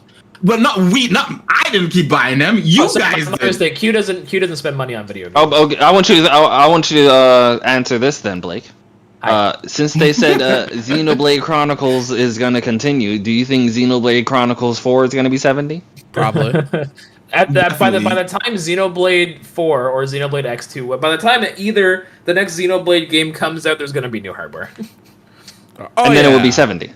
And then it will be 70. That's going to be the subsidized rate. What do you think is going to be the push to make them get new hardware? Because like Nintendo seem like they are just chilling like villains. They know they're going to print money. People are going to buy this shit no matter what. Nintendo can drop new hardware any day whenever they want. They literally said we're not making a new DS, and they announced the DS Lite a week later. So Nintendo, they will make a new Switch when they fucking want to, and not a minute before. Yo. It's great because now the Switch just recently passed being the longest but wait living Nintendo console. Weren't these Switch sales down like for the last 2 years in a row? Yeah, it was down like I think 3%. I mean, which is not saying much. When you consider it by Switch sales standards. It's Switch. You have to consider these are Switch standards. It's not regular people's regular developer or games standards. This is by Switch standards, which Switch standards are way above everything else. So down 3% still ain't mean shit. They're still printing money. All right, one more super chat, and then we're gonna move on. We got a super chat from Cranberry saying one more month for Shadow. Y'all really are paying for his Switch Online. That's what I'm saying. Oh wow. Yo. I gotta cancel. I'm gonna cancel that as soon as I get on. That's what he says. Y'all wild. He's gonna forget this. Y'all wild. Quick question: are we speaking about that Forspoken DLC that's coming out? Or are we not? Nah, garbage. Nah, that's garbage. We're not talking about. We're not talking about that. Trash. We're not talking about that. Anyway, that's Zelda. Apparently, it's a great game. Apparently, it's amazing. Apparently, it's Game of the Year. Apparently, you don't have to do much to win Game of the Year. You can do the exact same thing you did last year, only make it better, and that's about it. But JRPGs can come out, be all crap, and they'll get crap for it, and then that's what it is. Anyway, Zelda, love it, love to see it, love it to death. Zelda hurt you. Oh man, like a certain someone would say, love it to death. All right. Anyway, Crazy. Let's go on to this state of Xbox. I am not a hater. I'm just telling you guys. I'm not a hater, but I'm not a hater, but That's literally. It's like someone would just say, "I'm not a racist, but I'm not a sexist, but I mean, come on, man, you're a hater." All right, let's move on to the current state of Xbox. Now, I ain't gonna lie, this happened like maybe two weeks ago now. That was a huge major topic, but we didn't talk about it ourselves. So we'll offer our 2 cents about what's happening with Xbox. Since we do has a resident Xbox here in Q, he actually has a Series S, not an X. He has an S. A freaking S, people. Let that not sink even in. an Boy, X. goofy, bro. Fucking goofy. Let that sink in for a second. All right. So, Q, I want you to tell us all about your experience with Xbox and where do you think their current, the state of them are at right now with the release of Trashfall, Trash Garbage, or whatever it's called. Wow. Go ahead. Trashfall. Okay, so the thing with Xbox, I originally didn't I was originally a Nintendo guy. Didn't really give a shit about Xbox. Didn't get the original one. I got a 360 because I had some friends who played it, and I liked my 360 to a certain extent. But by the time I got around to the series, I skipped Xbox One because that was shit, and I went to Series S and X because of the fact, one, the S is really well priced. I didn't pay a lot of money for my S. I literally sold my PS4 Pro. I forgot how much you can randle. Get to the part of the state of Xbox. Lord? Okay, so the current state of Xbox is Game Pass is value printed. It's just proper value. When you consider what you get for Game Pass, you pay, for me, it's like 10 quid a month. And with 10 quid a month, I'm getting a full library of games, especially when you consider if you're a parent or something, you don't have to buy games for your kids every month. All the games that come out on Xbox, you get. And if you consider the fact that Xbox could, they don't have to print the best games possible, as long as they keep getting a decent amount of third-party stuff, they'll be fine. But that being said, I think first-party wise, right now, what Xbox is known for, right, is their Forza games, which they seem to do well with those every time they put them out. They don't seem to have any problems with that. Gears of War, I think, is gonna come out and be Gears of War. Gears coming out soon. People are gonna play it and they're gonna love it. It's Gears. And I think with Starfield, I think Starfield may actually be. It's gonna be buggy as hell. It's Bethesda, but I think it's still going to be people are still gonna like it. You still gonna give Bethesda a pass if it's buggy? I am not giving a pass. Not like I'm buying Starfield. I'm saying people will. We're talking about the state of Microsoft, not the state of what Q thinks. What Q is gonna think. I'm not buying I'm not gonna be playing Starfield per se because it's not really my cup of tea. But people are gonna love Starfield, and I believe people are gonna buy Xboxes to play Starfield. That's the mods will fix it. Yeah, and the mods. That's basically it. Yeah, exactly. It's gonna be fixed. Wait, is Starfield coming out on PC? Yes. Yes. Xbox owns PC. It's gonna be on PC. I don't know if I saw an Xbox game come out not on PC. That's what I said. Xbox. That's true. I forgot Xbox doesn't care about console exclusives. They own Windows. They do own exactly. Windows is PC. Okay, but Halo has been on fucking PC until recently. Yes, but the problem with Halo is that was a shit game. They made a shit game. Lord? I'm just saying the last Halo game, like No. I'm talking the overall franchise of Halo, not just the recent Halo. The overall franchise has been like they kept. Same thing with Gears. Like Gears wasn't a PC. Gears didn't launch on PC when it first came out. Mm-hmm. So yeah, don't start this. Oh, they have Microsoft Windows. Like no, there was a point where fucking an Xbox game would come out on Xbox and not PC. Yeah, but those days are over. We don't live in that time though. Microsoft on PC now, so. No, I understand that. I'm just saying, y'all are making it. Y'all are painting it like this is. Oh yeah, they have Microsoft Windows. All Xbox games going to PC. There's always been that way. You're inferring that. We never said that. Like you. Blake said it that way. Nah, he didn't. Y'all both said it that way. What are y'all talking about? Y'all exactly. Y'all literally said Windows we're not talking about the past. Xbox. You are talking about the past. We're talking about now. Currently, now, if you buy if you want to play games on Xbox, Microsoft said they're basically putting everything on PC and Windows at the same time. No, I understand that. Mm-hmm. But you were just like, duh, like this is fucking, like everyone should know this when, no, not really, because, they've said it no, we really shouldn't, because firstly, nobody gives a fuck about Xbox. So no, nobody should really know this. Riku, I feel like you got stuff you get off your chest, Riku. Damn straight, you make it, motherfucker. When we were about to go in on Redfall, you held us back. Now we here, so you best believe I got shit to say. No, I don't know anyone who was talking about Redfall before it came out. Like it wasn't. What do you mean? It's not. Here's the thing. Here's the thing, right, Q? You're not really deep into the console wars type of thing.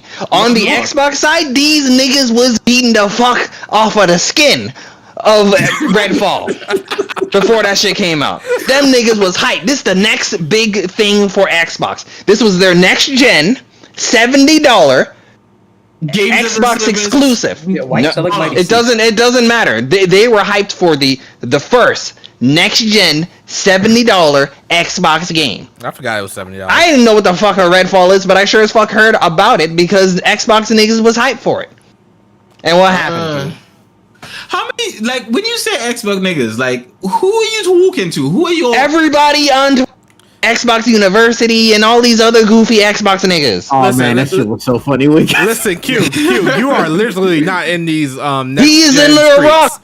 You're not in there. Like, you don't see this stuff, but it's happening. I'll admit, I'm not in the trenches, right? But I'm saying, in general, when something's popular enough, it pops up in my feed somewhere. Like, people start talking about it. Well, apparently you're under a rock. I don't think your feed is like Redfall was talked about because yes, it was. It was because it was the first game Microsoft was charging $70 for. So that alone had people talking about it. They were like, "Oh, yeah, so it must be." Which is why I had to ask you the question, Q. Why are niggas willing to give Bethesda a pass if Starfield comes out buggy? When before you could say you could give them a pass because Bethesda's always been this way. They're not really owned by anyone and all that shit. They're owned by motherfucking Microsoft now, right? They got the Microsoft money backing them. You would assume that they would have enough time to make sure that their quality control is under control. I mean, you said Halo you have to consider this. Bethesda has always had. But Halo didn't come out. First of all, the first couple of Halos, they weren't known for fucking bugs. This is only recently when 343 goofy ass niggas took over, right? That's first. Secondly, I will admit, Microsoft has not had a good track record since they've been acquiring studios. The studios have been getting goofy after they joined the Microsoft arm. I think the money gets to their head. Like they're like, oh, well, we got all this money, we could do shit, but. That's not to say that people are gonna just be like, oh well, like Bethesda's Bethesda. People still have that feeling. You shouldn't give them a pass. You shouldn't give them a pass. I'm not giving them a pass. I'm saying people. You just said Bethesda's Bethesda, nigga. Yeah, you didn't say people are going to say Bethesda's Bethesda. You just said straight up Bethesda's Bethesda. Is Bethesda, and the sense of like people will give Bethesda a pass. I won't because I'm not a Bethesda fan, right? I don't like Bethesda like that, but. People do. Some people have like feelings and emotions and stuff. I feel like the only reason Xbox niggas are willing to give Bethesda a pass is because that's all they got right now. Starfield's the only thing holding them together for basically the rest of 2023 because Redfall let them down. I think you're only saying that because Microsoft owns Bethesda. I think if Bethesda was a PlayStation studio, somehow you'd find an excuse. Hold up. First of all, I have been. You don't know about me and my history with Bethesda. I slander Bethesda more than I slander Ubisoft right now. And if anybody knows me, I slander Ubisoft a lot. Right? Let me ask you a question. Are there any PlayStation studios that you slander? Are there any PlayStation? I don't like Ready at Dawn like that. The people who did what's the studio that did I know what you're talking about. Order 1886, Ready at Dawn. Yeah. No, sorry, not Ready at Dawn. The What do you people think who about did that? We have a super chat from Cranberry saying Redfall had some noise because of the studios backing it. People know Arcane. Yeah, I was about to say that too. Like Arcane. Yeah, no, that's what I was saying. Arcane had a history of making nothing but just good games until Redfall. Like I don't know where this what's the word like revisionist history is coming from that nobody cared about. Like no people like I very vividly remember it was like because Microsoft I even know how it was talked about because when it was announced, Microsoft was like, oh, one more thing. That was like their big announcement when they announced it. It was Redfall. So like y'all need to knock this off that nobody was talking about it. Yes, they were. I remember seeing Redfall announced and I was interested up until I saw the fact that it was a games of a service game. When I saw that, I was like, it's not even a games of a service. Isn't it like this multiplayer thing where you kind of have like it's not single player, is it? No, it's. I mean, just because it's multiplayer doesn't mean it's games as a service. Yeah, it's just co-op. Pretty much every. I think you probably, Lord. I think you probably assumed that it would be games of a service because it looked like this. They were advertising it as a multiplayer-esque game. And additionally, I agree with you. When you are a multiplayer-esque game, you tend to push a lot of DLC into your game, and the definition of if this game is a games of a service or not, the line gets blurry. So that's probably what happened when you saw Redfall. Right. But Redfall isn't. But I think but going back to what Greatness was saying is like Arcane Studios has been known to be making really good games. So when this came out and everyone's like, what the fuck happened, Arcane Studios? Like, what the fuck is going on here? Why is this not heat like all of the rest of the shit? I'm just trying to figure out. The only thing people can point fingers at is the fact that this game is a first party Xbox game. So what the fuck happened? Which is why is the fault for this. So we got a super chat. Y'all just wouldn't shut up. We got a super chat from Night Fury saying, "Can't wait for Todd Howard to tell y'all sweet little lies again." God bless Todd Howard. Todd Howard's the most real motherfucker around, bro. People said stop releasing Skyrim. He said stop buying it, and they didn't listen. But Q, the only reason I say that about Starfield is because, like, okay, it's Bethesda, but what is it going to be? What is Starfield going to look like when it comes out under Xbox? And it's like I understand they have Bethesda's name behind it, but it's like Redfall had Arcane's name behind it, so it's like we're gonna have to see, man. They gonna have everyone this year saying that Starfield is the final fucking straw, and if they don't get their shit together, I've seen a decent amount of people on the interweb saying I'm ready to sell this motherfucking Xbox if Starfield ain't a motherfucking 90 at minimum on Metacritic. Yeah, and you see, this is the problem that people have is that people care too much about Metacritic scores. One, and number two is that people say, "Oh, well, if it's not this, then I'm sudden." But I think most people who have an Xbox right now, especially because I know from within the community of people that I talk to and play with on Xbox and stuff like that, a lot of the people like their Xbox because of Game Pass. Like they like the fact that they've got this large library of games that they can jump into and play as they see fit. But here's the problem with that, because I can counter that too. So it's like, because I talked about this in the Twitter group chat. So it's like. One of the main reasons niggas beat off Game Pass, outside of the fact that you have a vast library, one of the big reasons is what? Day one games, right? Your brand new day one games. So when people see that as one of the like driving forces for Game Pass's advertisement, and they say, okay, day one games are coming to Game Pass, and then they list these games that are going to be there day one on Game Pass. Games like Redfall or games like Starfield. Day one on Game Pass, baby. Get ready. So when people are like, okay, I'm going to subscribe to Game Pass right now, so that just because you said that this specific game that I'm looking forward to is going to be day one on Game Pass. So they subscribe that specific day. and their subscription is running and running and running. And let's just assume some of them are like, I'm not really interested with the games that are on this service right now, even though there's some good stuff here. I bought my subscription because I want to play that game day one when it comes out, right? And then Xbox announces that game that they said was coming day one to Game Pass just got delayed indefinitely or until next year. That makes your goofy ass have to pay for the subscription longer or extend it out to get to the date to the new date wherever the fuck that game is in the future. Come on. They don't do that on purpose. That people are own. I know they don't do that on purpose. I'm saying this is just a circumstance that happened, but that doesn't change the fact that it's an unfortunate reality that Xbox niggas are dealing with. And the only reason I'm telling you this is because I hear Xbox niggas complain about that very fucking thing. I'm obviously not gonna know about the experience of Game Pass because I don't fucking have it. The only reason I'm shouting is I'm relaying what the fuck they're saying to you, since you are under a rock. Well, I guess I am on the rock because I got some super chats real quick before y'all keep going. Got a super chat from Shattered Glass saying, "Is Xbox fighting for relevancy? They can't seem to create games that will make the console a system seller, and the Series S bottlenecks the Series X." That is true. I've heard developers say that developing for the Series S is worse than developing for the Switch. 100%. Yeah, I don't know how I would agree with that. It does bottleneck the Series S, X to have the S. That being said, I think having the S is good for now because it's a good entry level to get into the ecosystem of the Xbox Series consoles. Because, I mean, if I had to go and buy, because I've already got a PS5 and I've already got Switch and a gaming PC, if I had to go out there and buy a Series X right after that, to me it would have been a huge expense. And the reason why I bought my PlayStation was because I was thinking most of the stuff that comes to Xbox is going to come to PC anyway, so I don't need an Xbox, and I'll just get a PlayStation because in case I have to review anything on PlayStation, I'll have it. What I've found though is I'm spending more time on the Xbox because of Game Pass, not just because of the fact that, oh well, Xbox exclusives, I don't really care too much because most Xbox games go on PC anyway, but I'm enjoying Game Pass on the Xbox. Also, because of Game Pass, I get full access to EA stuff as well. So a lot of EA games, I get to jump in and play because I don't like giving EA money. Like, I don't like giving EA money at all. They're scums.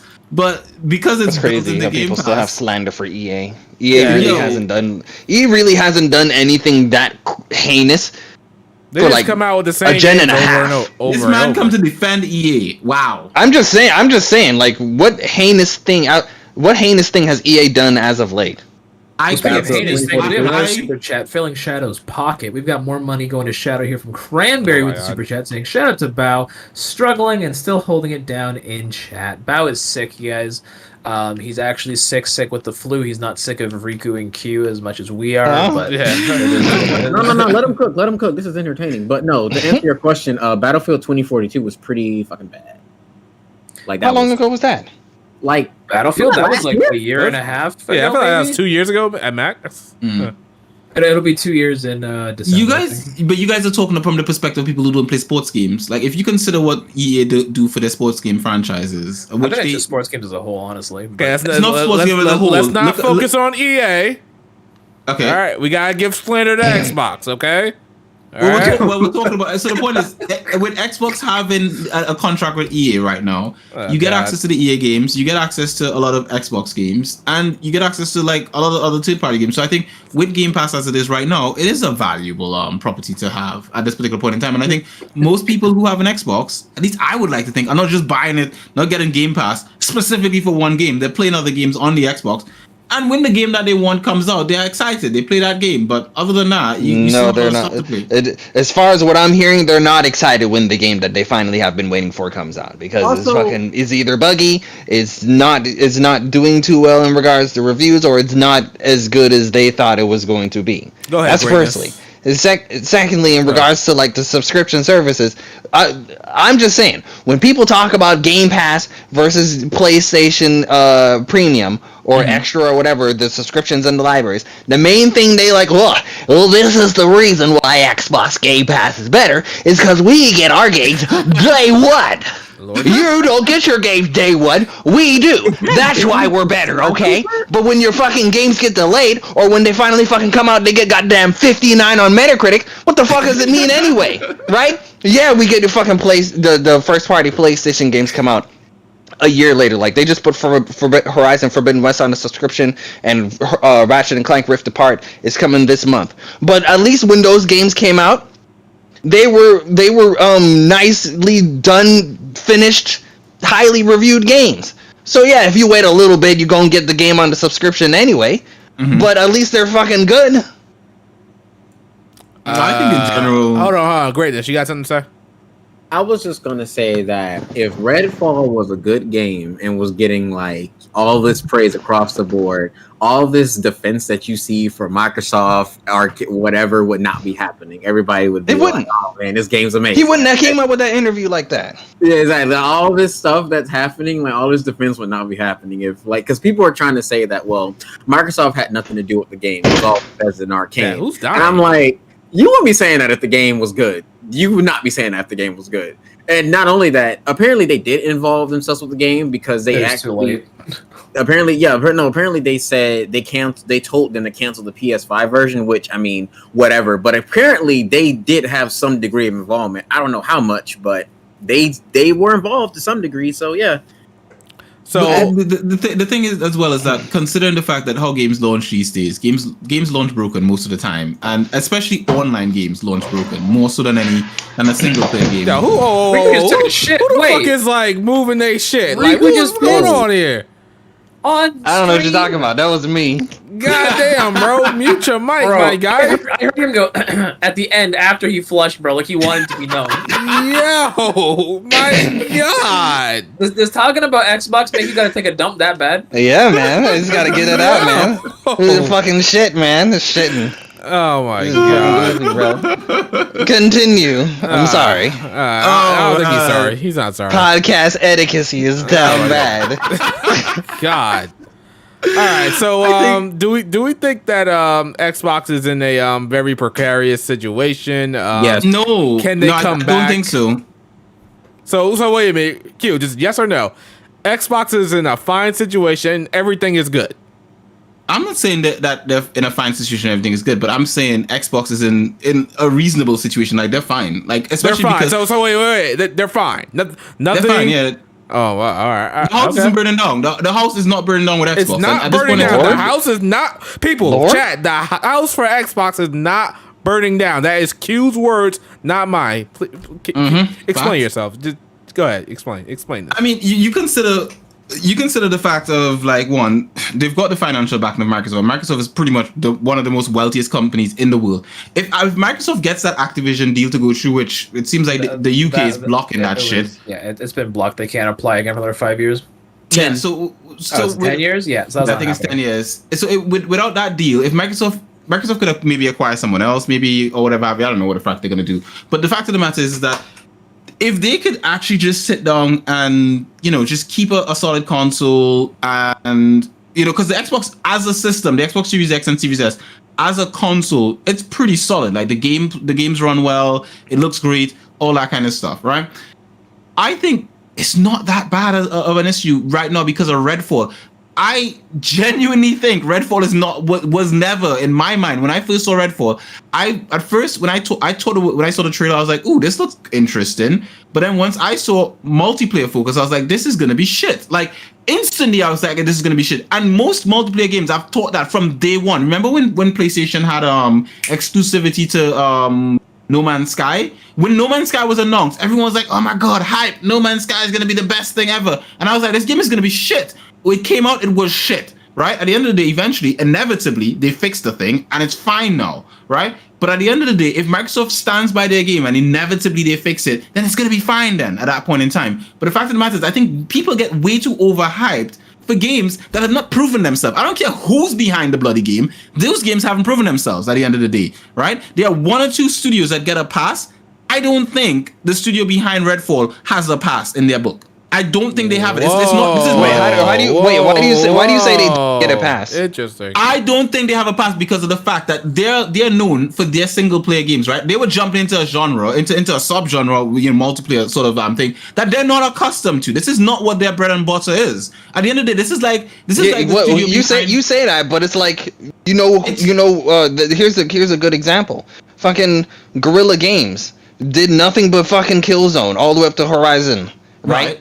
And everyone was like, they're making an action adventure game. They never done this before. But the thing is that they were still single player. They didn't have to focus. Like one of the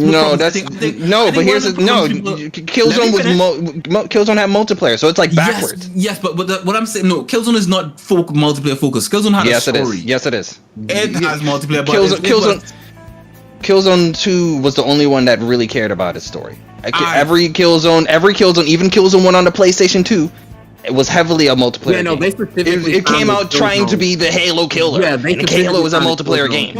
Okay, let's call a spade. But what I'm trying to say is that going from single player to multiplayer, because of the aspects of having to manage how things work over a network and all that kind of stuff, you're gonna have problems. It's not. I think it's easier to go from multiplayer to single player than it is to go from single player to multiplayer. And when it comes to development, I'm just saying, when you have to deal with a bunch of different systems over a network and all that kind of stuff, you introduce problems, right? And at the end of the day, with most multiplayer games we see coming out, I can clearly see most multiplayer games that come out with problems, right?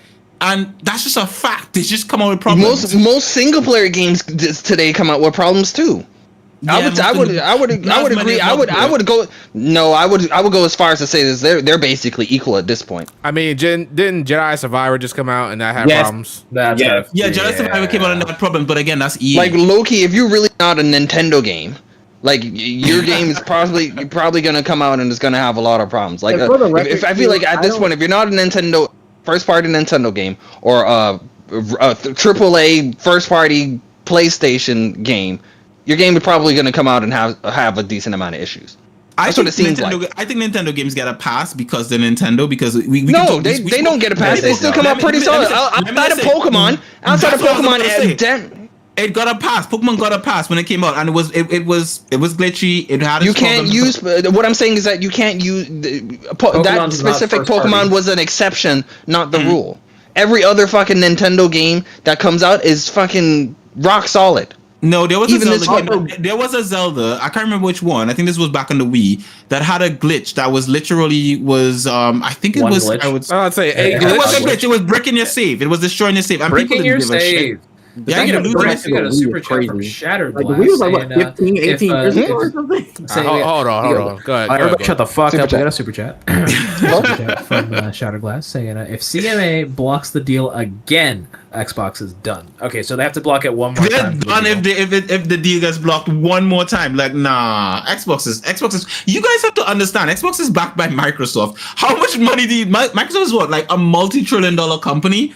Hey, come on. These guys, like Nintendo and PlayStation, are not in the same ballpark as this company. My guy, what we're saying is that as far as it shows, you could have all the fucking money in the world. If your game come out booty butt cheek lettuce, it don't fucking matter. You could throw fucking a whole goddamn planet worth of money at a game. If the game is trash, niggas gonna leave, and niggas are leaving right now. Okay. And what we're saying is that looking into the future, we don't know what this is looking at. It's looking pretty bleak. Okay, yeah. All right. Q and Riku, shut the fuck up. All right. Yeah. Y'all niggas just go on forever, and y'all don't know when to shut the fuck up. Did I hear Blake or Greatness have something to say? I was just gonna say that I could also see Microsoft eventually going the route of Sega, where they get out of console making and just do games. Okay, yeah, that's why I feel they should honestly go. I just don't know where they put their games. I can't see Microsoft put. I mean, maybe like PC exclusive, but I can't see Microsoft putting like Halo and Gears on PlayStation. That'd be crazy if they did. Greatness, you had something to say? All I have to really say is, I'm going to clarify something I said earlier. Is like I obviously know that Redfall was mainly before like Microsoft got involved. All I said was that they did have some influence, basically, given that they admitted that they told them to cancel the PS5 version. Obviously, it's not a big influence. I'm just saying that they did have some influence to have them cancel that version of the game. But that being said, I do agree with Q on like multiplayer games. It's typically when you see a game that's like multiplayer focused, odds are it probably is going to be shit. Think like Suicide Squad. Everybody was kind of hyped for it, like, you know, with the announcement. But then when they revealed it to be like, you know, like, game as service, everyone was like, all right, well, I sleep.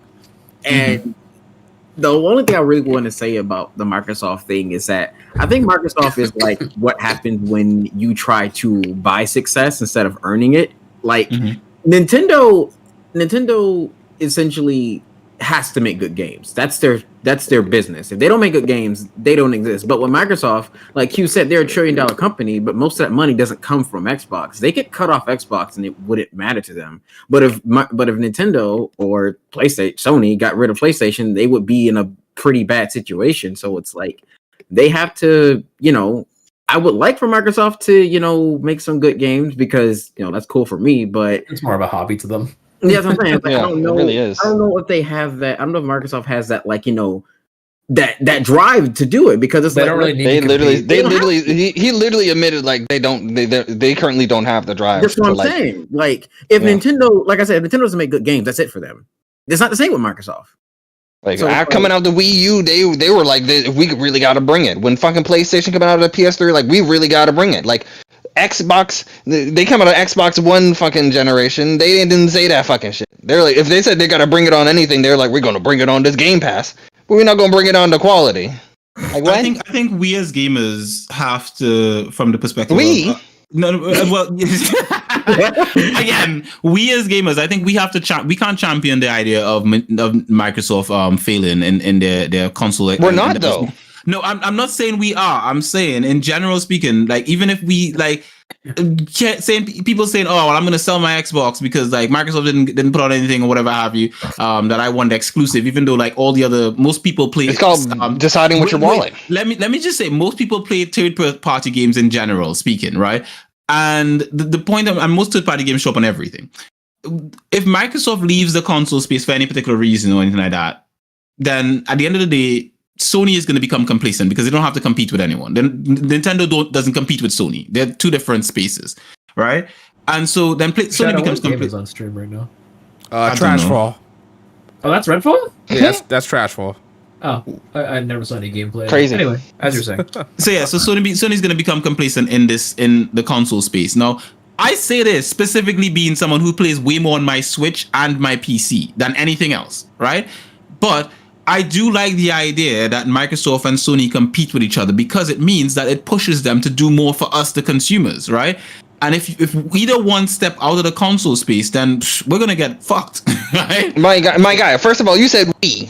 Nobody here is saying that Xbox needs to die. If anything, we are the ones complaining and telling you that Xbox needs to get their shit together. Right? Because we don't want them to die. We want them to become better so that they can stay alive. And I agree with you. Competition is good. I don't want fucking PlayStation to get complacent. I definitely want this deal. I want them. I've been rooting for them to get this deal and take Call of Duty away from PlayStation since day one. I want Xbox to succeed so they can whip PlayStation back into shape. I want the PlayStation that entered the PS4 era back. Right, so it's definitely not that, right? So this whole back and forth that we have been having this whole time, I don't want fucking Xbox to die, but I'm also not here saying that everything is fine. Nigga, the house is definitely on fire. You may be in the fucking attic and you can't smell the smoke downstairs, but this motherfucker's on fire, and it's gonna get to you eventually if you don't fucking start like whipping these niggas into shape. Yeah, it's like what the fuck going on? I think it's definitely the garage is on fire right now, my guy. It's making its way up to you. I think it depends on your perspective. Now, if for example, it doesn't. There's no perspective, my nigga. The fire is burning. Exactly. This is Amaterasu level fires, bro. This shit is black flames. You ain't turning this shit off so easily. If you have a Bunsen burner on in the garage and it's not burning anything else but the Bunsen, my guy, they got Itachi down there. His eyes are wide open. There is no. This is not, bro. You are. See, this is the problem. He's downplaying how crazy this shit is now. I'm not downplaying. All I'm saying is you are downplaying it. I have to agree with Riku. You have to agree, Riku. You think I'm downplaying Yeah, it? you're completely downplaying this. Xbox is in serious trouble. Like they were in serious trouble before, but nobody knew about it. But since the release of Redfall, now the elephant in the room is being spotted. They fucked up with Halo. Halo is now like this disgrace. Their wake up call. They did fuck up with Halo, yeah. Oh, whose man is this? I mean, like, how are you not seeing this? Like, how are you not Also, seeing that? Halo? Bao in the chat mentioned back in Phil Spencer said back in 2013, Microsoft considered getting out of the console game entirely. Yeah. So, Oh my Yeah, God. they were trying to sell it. They were trying to sell it off at that keep in point, mind and no one fucking bought it. as well. When you buy like a smart TV now, you get xCloud with that TV as an app, so you can play Xbox games without an Xbox. Did we Yeah. miss a super chat? Did we miss a super chat? Oh, think we there's one did. right here from Cranberry saying, "Is it that Microsoft doesn't need? Oh wait, is it that Microsoft doesn't need Xbox to be successful as much? Yeah, Yeah, exactly. We said No, that. he is correct. Yeah, They Microsoft. don't need Microsoft. They don't need Xbox because most of their money comes from like you can play selling. Game Pass on your phone. You can Hold play on, it on it's your- not from- Software. it's It's not like that PC Microsoft- software related stuff. It is like Office stuff, like the stuff they sell to companies and stuff like that. That's what makes Microsoft their money, No, not Microsoft Xbox. 365. Now, Like, wait a minute. Now, Microsoft, the like for Word- the past couple of years, like the main part of Sony that has been selling the most is their gaming division, and we know Nintendo, you know, since Yeah, they only do. the 80s, they've been a gaming company. We're not gonna talk about what they did before that, but So the wait a point is minute. they Let's are. talk about it. No, you really don't. So wait a minute. Q, you think if Microsoft or no, if Xbox was backed by anybody else, they would still be alive? If they were backed by anyone else, if they'd Yeah, still if be they alive. weren't backed by Microsoft, they'd still be alive. I think if they weren't backed by Microsoft, they'd do things differently and they'll still be alive. I think they take a lot of risk that they probably shouldn't, because they know that they've got the financial backing of Microsoft, that they can do shit and get it. It's like Nintendo doing some stuff that they know they can get away with, and they know because the Nintendo they'll get like charging the price they charge for game for what do you call it, for who's Zelda snoring? or whatever. Pardon? Who's snorting? I don't know. That was me. I'm Riku. sorry. I thought I had to sneeze. It's like Nintendo can like when Nintendo decided to put their online service, they knew they could charge it and they would get the money for it, that people would buy into it, right? And I think the thing is, the developers behind Microsoft, and maybe it's the whoever's leading the teams behind them and saying, hey, this is what we want to make and so forth. And I agree. I would like to see some first party stuff from Microsoft, more first party stuff from Microsoft, that being said. But in general, I've found myself playing more third party things across the board. And I think we can all speak to that. I think when we come on this podcast every other week or so and we talk about the games we're playing, most of it is third party. You know, most of the stuff that we jump on are third party stuff. You know? Q, what you have to understand is, yes, sure, most of us play third parties most of the time, but we can't sit here and downplay the significance of exclusive games, because the fact that most of us are playing third party games means that we can play the third party game any fucking where we want to. The platform at that point doesn't matter, because it's a third party multi-platform game. One of the key reasons people choose the platform that they're on is because of the exclusive games that are on that platform. You really think niggas would be playing Pokemon on a Nintendo if Pokemon was everywhere? No. And this is the thing. Console manufacturers don't make money from selling consoles. They make it from selling games, right? They do, and from actually. software and subscriptions and all this sort of stuff. So No, they do. I think they so, pardon? Oh, is it no? They've what Sony revealed that they actually make money off of each PS5 sale, as was Nintendo. They've been making a profit off of the PlayStation 5 in the first year and a half, Yeah, 6 months, which is pretty quickly. And the Yeah, but- Switch- Yeah. and so They've make been money off making. of- They make a profit because of the amounts that they sell in general, but their primary, when you look at, I guess, the amount of money that they actually make, you could say, yeah, they do make a profit inevitably at some point or the other, whatever. But when you look at where most of their money is coming from, it's coming from subscription services and software sales, like what companies are paying to put their games on their platform, and subscription services and that kind of stuff. That's where they make. But that's what we're talking about, is the software. And what I'm saying is that, like, when, let's say for example, fucking Legend of Zelda, right? If you looked up any review of Legend of Zelda right now, if there's anything that any majority of people over there are complaining about Zelda, like, I kind of wish it kind of ran a little bit better. With them saying you watch that, your it's mouth, like, sir. That's what I'm saying. Good. yeah. And there's nothing wrong with them. There's nothing wrong with them Especially if they really can't find any issues with this game, and that's the only thing that they can think of. And we heard the shit back when Xenoblade 3 came. Performance related issue with these top tier Nintendo games that aren't like Mario or something. The ones that have some sort of performance issue or whatever.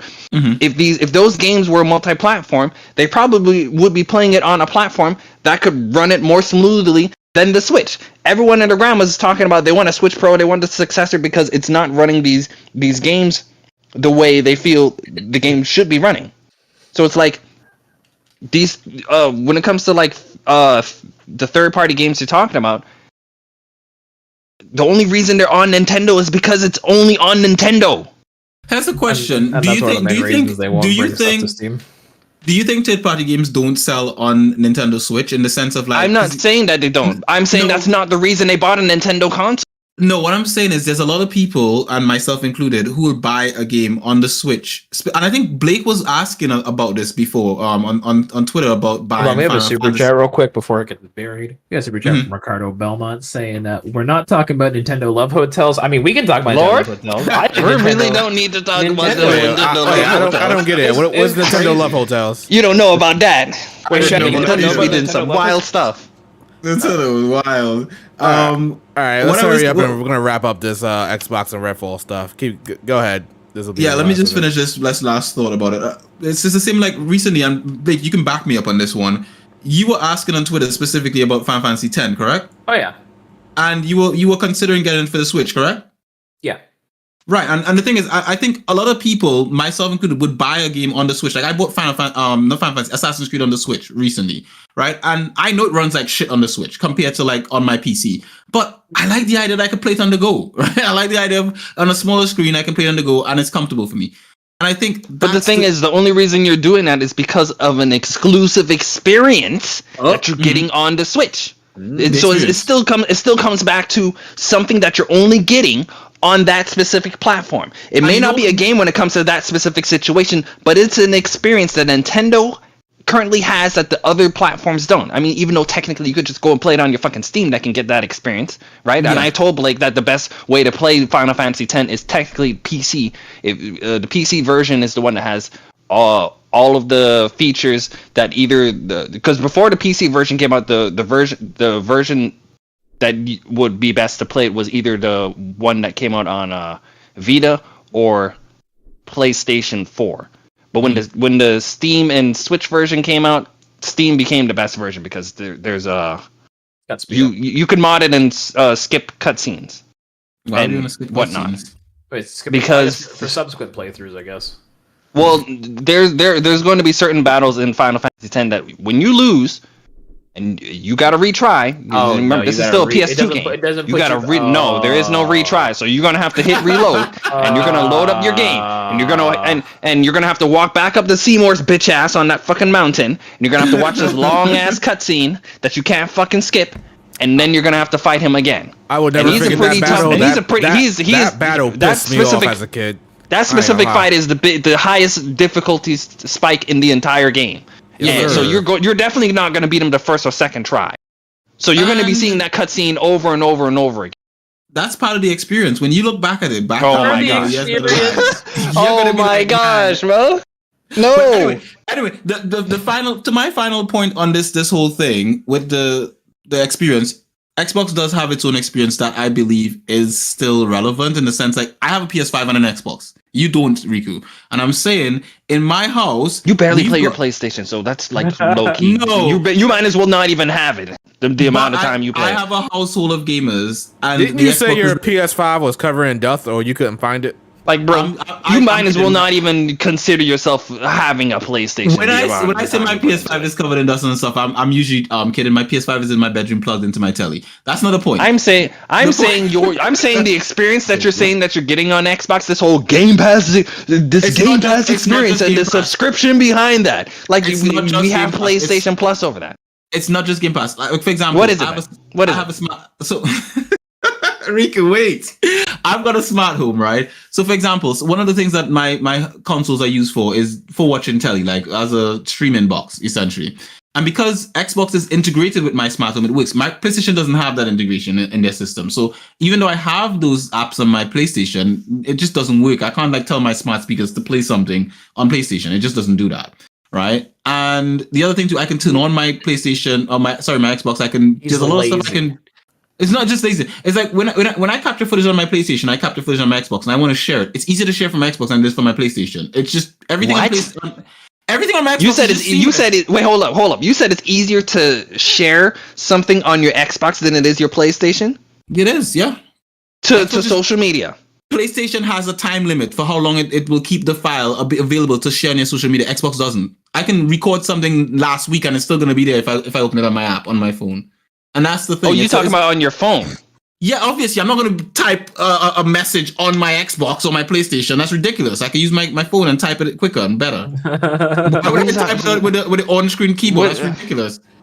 The point is, Xbox has this relevance, right? It's not completely like going the way of the dodo just because they release one bad game or two bad games or whatever. You're talking about easier to share stuff on your Xbox when there's literally the share button. Convenience, mate. It's convenience, nigga. There's a whole fucking button on your controller sharing shit on PlayStation. What are you talking about, right? When you share from PlayStation to, like, for example, Twitter or something, you type the whole message on your PlayStation? What do you mean, like in regards to like tweeting it out? Yeah, if you want to like share, like you want to put a quote next to your video or whatever have you do that on your PlayStation? Yeah. That's homeless person behavior. Come on. Or it has speech to text as well. You could do that as well. That's homeless, Riku. Come on, you can type it on your phone with your Xbox. It's instant. All right, you guys are crazy. Actually, technically, you can use your phone as well. Let's move on. You can You can link the PlayStation app. Shadow's right. We move on from this. Okay, so Q is wrong on this. Xbox is in danger. No, I'm right. Yeah, like you're wrong. You're like you live under a rock. You literally do, Q. You live under a rock. You literally tried to say Xbox can share shit easier when we literally have the share button. Like, what the fuck is going on? I literally don't believe how you don't think Xbox is in danger. Like, have you not been following this whole news all last week, the week before? I have. I've been following the news. I'm gonna tell you exactly what this is.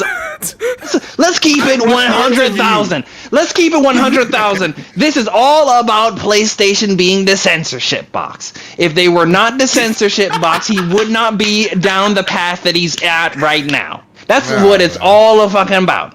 Right. Also, real quick, didn't Phil Spencer say that like didn't he like kind of allude to like if he gets too many like marks against him, like he's gonna get fired or some shit like that? Like it will be like that's what he said. Somebody else in his position. Did he say that? Like, I mean, I don't know. He said that in a recent interview. Like that, it sounded like he was joking when he said it, but like I don't know. I don't know about that. It is kind of spooky to even say jokingly.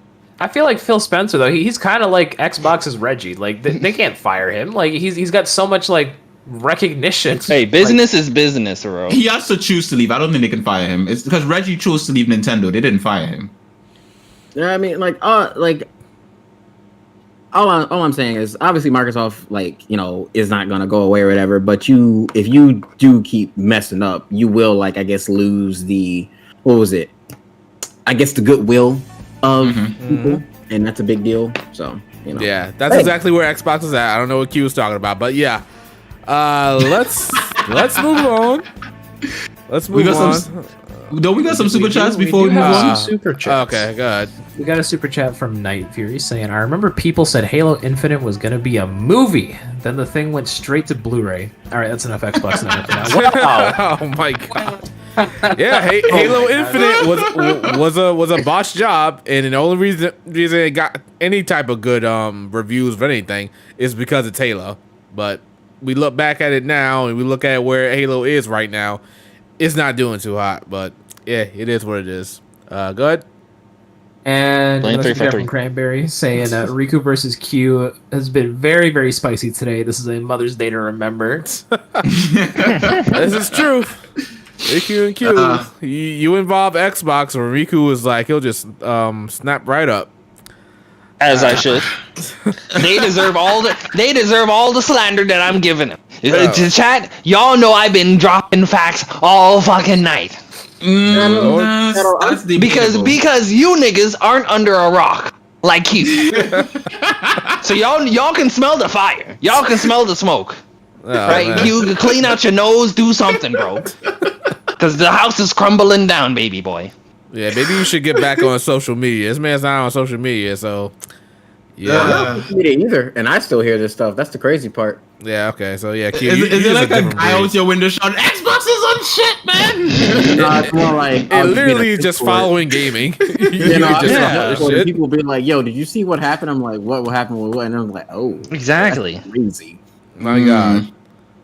We got one more. Actually, I'm playing Zelda. Shattered Glass saying COD makes Xbox a monopoly because normies are the majority. You know what? Normies are the majority. That's Oh, true. let somebody else talk. Goddamn, Q. Jesus. I wouldn't even mind. I wouldn't even mind if Microsoft got COD, because aside the fact I've always associated Call of Duty with Xbox for the most part, I think that would be the thing that actually makes Sony make multiplayer games. I mean, they're already trying to do multiplayer games with those fucking 10 live service games or whatever, but like, I really think that like Call of Duty, like Sony, like tying themselves to Call of Duty is like a hindrance more than anything. I agree. You know, I would not completely care agree. about COD. Okay. I want them to get COD. Really? All right. Okay. Yeah. All right. So let's move on from the state of Xbox and Trashfall. So apparently, IGN addressed an elephant in the room for them. My. And they said that people will call them out for giving away in reviews too many sevens. So IGN explained their reasoning. Now I'm not sure if anybody else knows what's going on with this, because I'm not 100% sure of their reasoning. But I think the gist of it was so many games come out, they don't have time to review them all.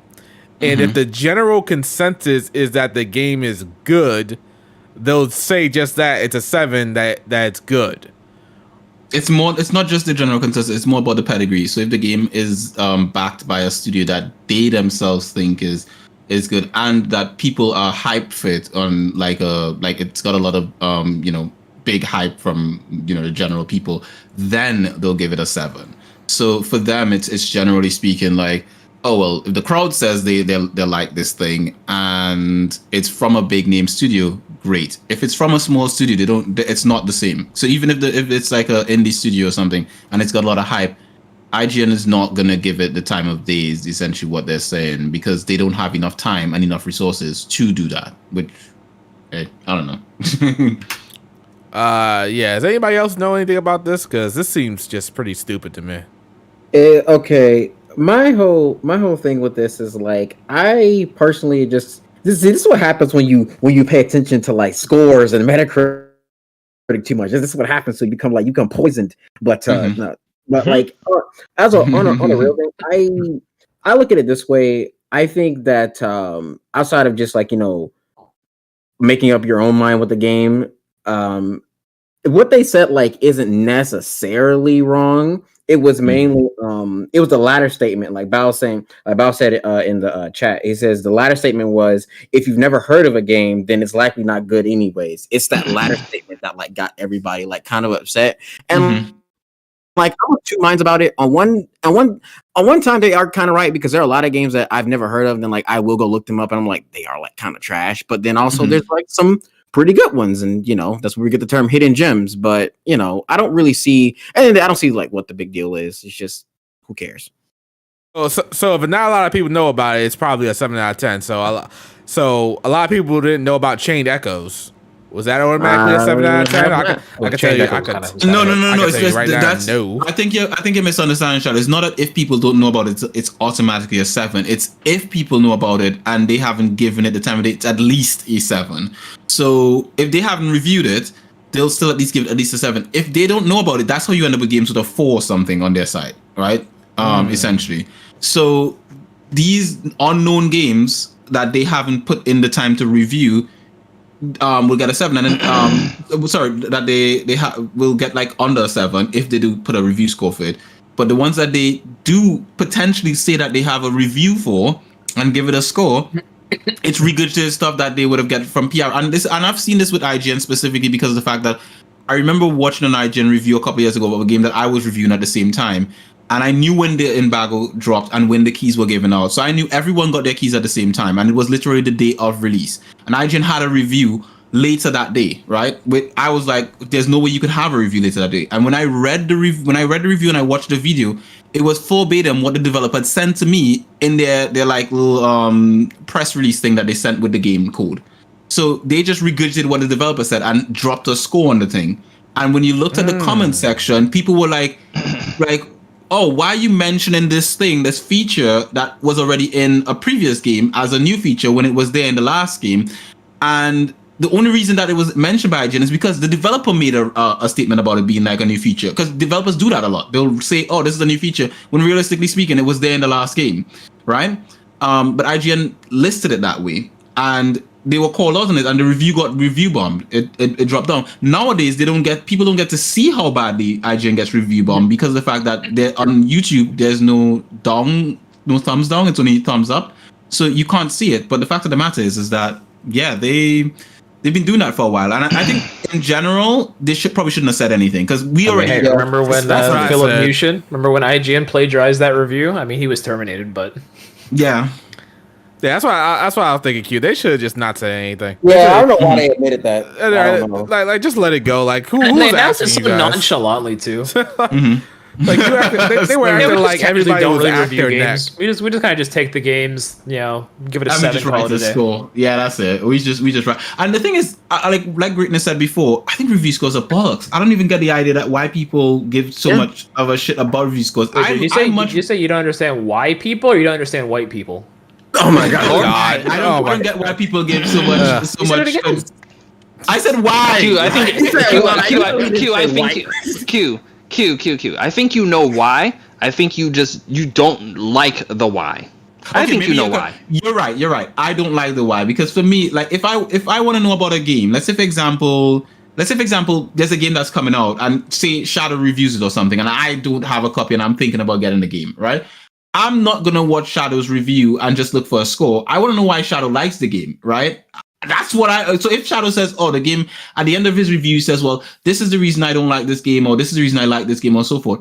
That's what I'm basing my opinion on, because for me, it's like if he says he likes the game because it's got multiplayer stuff in it, I know I don't really care for multiplayer stuff, so I'm gonna be like, well, I don't care. Like even if he says it's great, it's probably shit for me, And that's the thing with scores. It's a game could say 7 or 10 out of 10, but if it's not your cup of tea, then it's not going to be your cup of tea. It's not going to be a 10 for you. And that's the thing. For them, that's for them and the internet and fucking society as a whole right now. It's the instant gratification. It's the too long didn't read. Just give me a fucking number and I'm on my way. A 9? Yeah. I guess I'm playing it. And then you fucking play like, what the fuck is this? And you could have been like that 7 or that 6 if you actually fucking read what the shit says. But niggas don't want to fucking read. Yeah. That's the real reason. They don't want to fucking read. Give me a number. Numbers are simple. Numbers are cool. Mm-hmm. So it's like, that's the real reason. They get all the entire fucking a review could be fucking 30 minutes long. They'll either fast forward or all they hear is for the whole fucking thing. And then they see 8 out of 10. Oh, okay. That's all that registered. And that's the real reason why numbers are still here. It's simple, and that's all niggas like really hear. The way I look at it is this: I can give you a perfect example of why I don't like Babylon's Fall that has nothing to do with Metacritic or number score. Mm-hmm. Like I can break down why that game is like pretty shit. But conversely, everyone loves the Pokemon XD Gale of Darkness and what was it, Coliseum games from GameCube. But those games have low Metacritic scores. Gale of Darkness has a 64 on Metacritic. Mm-hmm. You go Google that shit like right now. Mm-hmm. But that's not like when you think of like good console Pokemon games, those are typically the ones that come to people's mind. Not so much the more like recent ones. I mean, I've been playing Arceus, it's pretty okay. But it's that's why I like think about it. It's like you don't really like. I don't think in general people actually care that much about like the numeric rating as much as like they say they do, or at the very least that they pick and choose when to put stock into it. Basically, that's one day Metacritic doesn't matter. Next day, oh yeah, look what Metacritic is.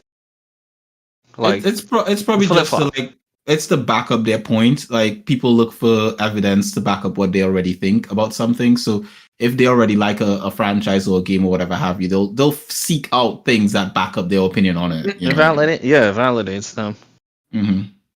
Like I heard a friend, he was talking about, I don't really feel good playing this game. I'm like, why? It's because it's a 69 on Metacritic. I'm like, what the fuck?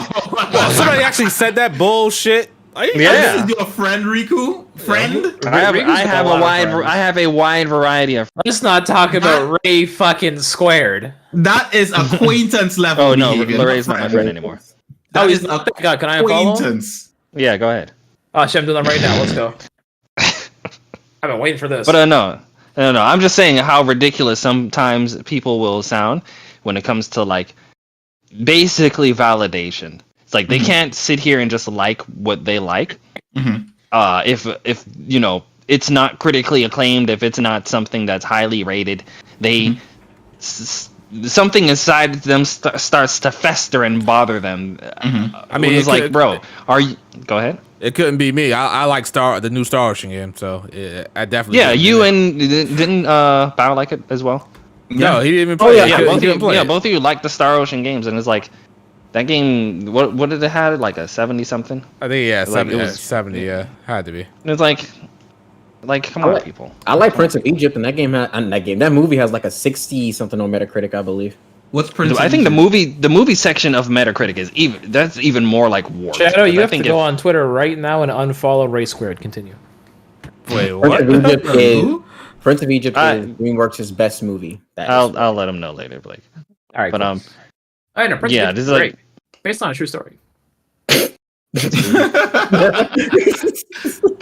Lord have mercy. All right. Yeah. Okay. It's they just use it when it's convenient for them, essentially. Yeah, why is everybody dying today? Like, what? I got people sniffing. I got people coughing. What is with y'all? Y'all don't like y'all people flushing their toilets. What the fuck going on with this episode? I have streamed for a total of like 28 hours over the last 3 days and slept for maybe half of that. And who made you do that? Yeah, I was gonna say that ain't our fault. This man making it sound like we made him do it. Yeah, you making it sound like it's our fault. It's your fault for calling it out. You leave me alone, you fuckers. Jesus. How about you read that super chat, sir? I have super chat from Crampit. You just call me so. Whoa, I feel like a slave now. Hold on. Have you guys played games rated poorly and truly don't understand why? You may like it, but you don't understand. I mean, I didn't know that Final Fantasy 13 and Star Fox Adventures were widely hated until I joined Twitter. I didn't know Mega Man X5 was hated until I joined Twitter. Ooh, actually, yeah, that's true too. Yeah. What was that one game? I can't fucking remember. It was some RPG. I'll come back. Give me a second. No, I already named. Wait, he said review poorly. Yeah, I already named Star Ocean. That was definitely reviewed poorly. I still liked it. For me, there's quite a lot of games that I play that don't review well, but I like them because there's certain aspects of the game that I particularly enjoy. You said review poorly. I guess you can tell. Well, okay, I wouldn't say it reviewed poorly, but it did review lower than what we wanted it to, and we enjoyed it. And by we, I'm talking about me and Blake in specific. Oh, Sonic Frontiers, which the game was pretty good, especially for where mainline Sonic games were, and it was still in the yellow. Which I think it should have been bottom green. It was the first Soul Hackers on 3DS that I played. I was like, oh, this game's like pretty fun. I like it. But then like when I came online, people were like, nah, man, I'm not really kind of fucking with it. I was like, really? Then I like looked at the score and I was like, huh, that's wild. But I like Soul Hackers 1. We're not gonna talk about Soul Hackers 2, I guess. I still have to get around to that. I just gotta get around to it. I can't think of any other games that reviewed like crap and then I really liked it. What about Biomutant? That game was amazing. And only you were sleeping for that game, my guy. That shit was wild. You know that game's getting a physical release. I know. I got a good one, Blake, because I still haven't played it, but I know Blake reps this game and it got reviewed pretty badly. Stranger of Paradise. Stranger of Paradise. Yeah. I love that game. Yes, sir. Greatness. Greatness. I thought you were gonna say SpongeBob. I was like, yeah, that did review pretty poorly. Oh, I guess you can throw that one in there too. Nah, SpongeBob was great. Yeah, but yeah, I did review poorly. But that's the thing. Why I don't get why it, because one of the things I think, and people do this. This is a fact. People follow reviewers or content creators or whatever have you that have a similar taste in things that they have. You know, like someone's not going to follow someone who, I don't know, focuses on fan service or JRPGs or sports games if they're not into that particular type of thing. And when we follow the people that we like based on the stuff that we're interested in, most of the time when they give an opinion on something, they like or hate something, we would know if we like or hate it as well based on the fact that we like this person's content that they cover about the stuff that we like, right?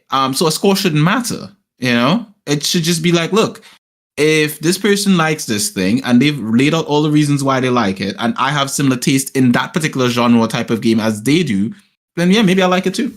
Maybe. See, you know? but Q, you're thinking.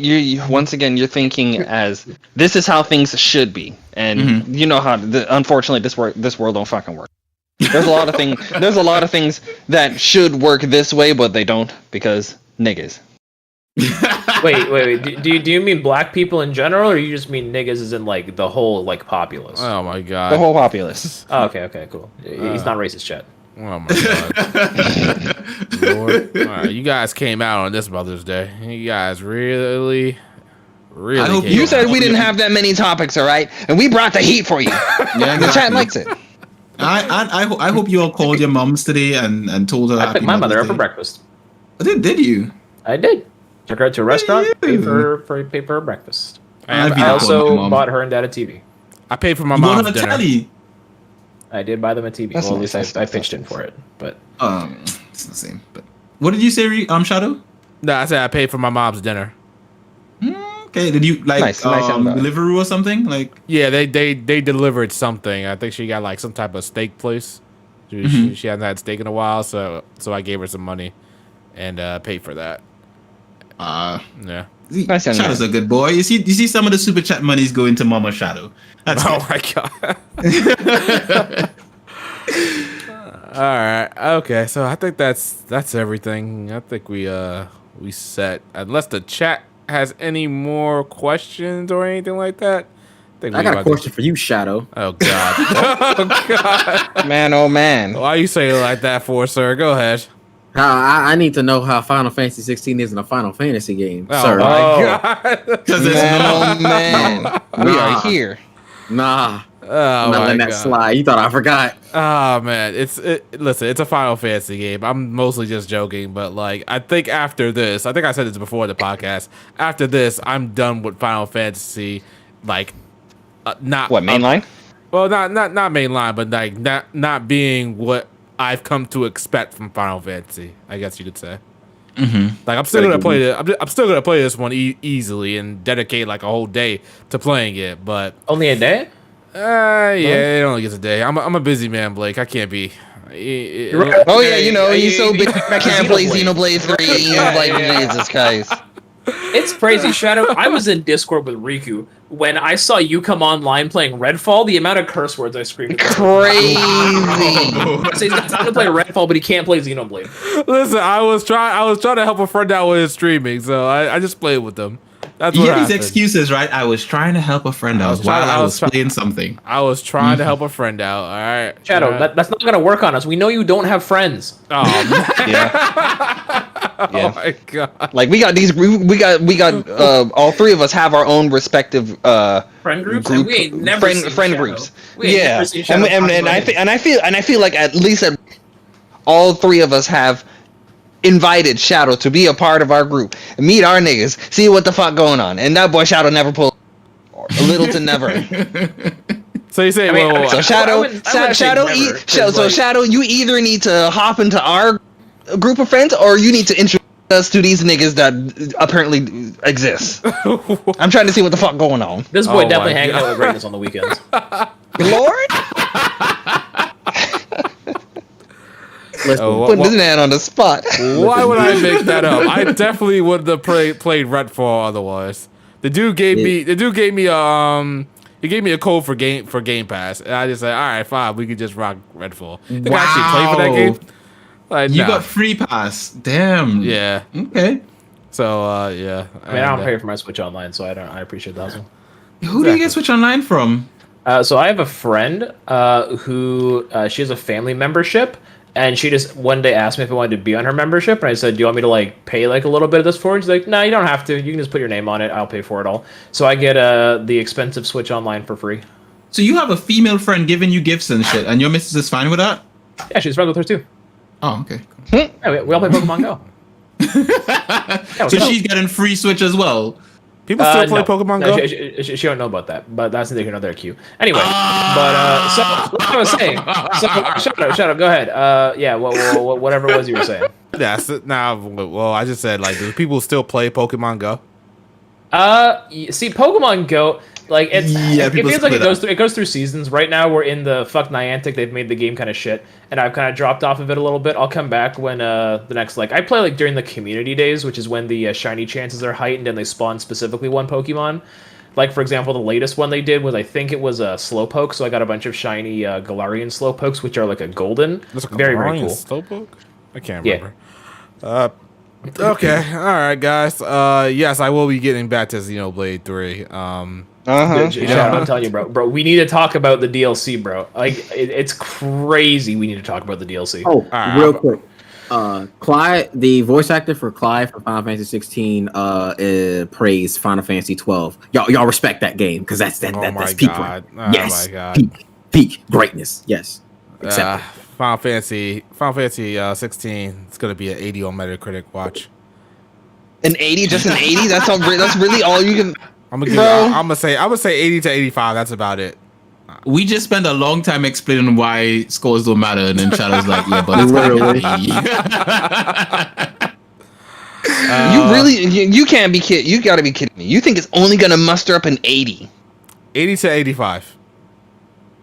I'm thinking. You got Riku in battle mode already. He's ready to fight this fight now. Y'all can hear it in my voice. I want to fucking kid smooth this nigga so bad right now, but it's like.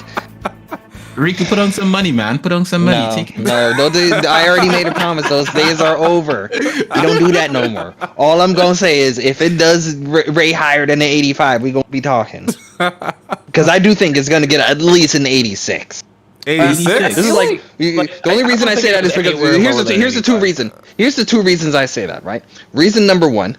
It's just like we were talking earlier, name recognition, right? Mm-hmm. Even the shittiest mainline Final Fantasy games, when they first came out, they reviewed way higher than they probably should have. That's firstly. Mm-hmm. Secondly, the developers, the gameplay developers behind it are the niggas that made Devil May Cry 5, and Devil May Cry 5 rated very high. I think that is over an 85. So it's like I think those two working in tandem makes it easily an 86. But hey, man, we'll see. Hey, listen, you had this kind of confidence with the Sonic Frontiers, and look what happened there. Yeah, but that's Sonic. That was more of like a that was definitely more. No, hold on. That was definitely a far more riskier like claim than this right here. Okay. Those 2 points I'm making right there, those are way more solid than any case. Or any point on the Sonic Frontiers. You see, you're going by this logically. I'm going by this. What's that site, Blake? Digital Trends. Digital Trends. I'm going by that. All right, so it's good. Right, Digital Trends. Digital bend their dick off and shove it down. Oh my god! This game might get elevated a bit higher just based off the fact that like we probably aren't going to be getting any Devil May Cry game for a while, so people are going to be like, "Oh shit!" Yeah, the DMC niggas coming over, man. No, like that was like the Devil. Like what was it? Not just him, but like the Capcom team that did Devil May Cry. They're doing what was it, Dragon's Dogma right now, I believe. So like, there's not gonna be another Devil May Cry game for a minute. So like, Hold up, Blake. We got a super chat. There's a super chat from Cranberry saying Westtown HD the Gigolo. Wait, Westtown the Gigolo HD. That ain't me. Whoa, Blake. That's free online, Blake. It's coming back to bite you. That's Switch. Man, make sure you tell your wife about that. Exactly. Oh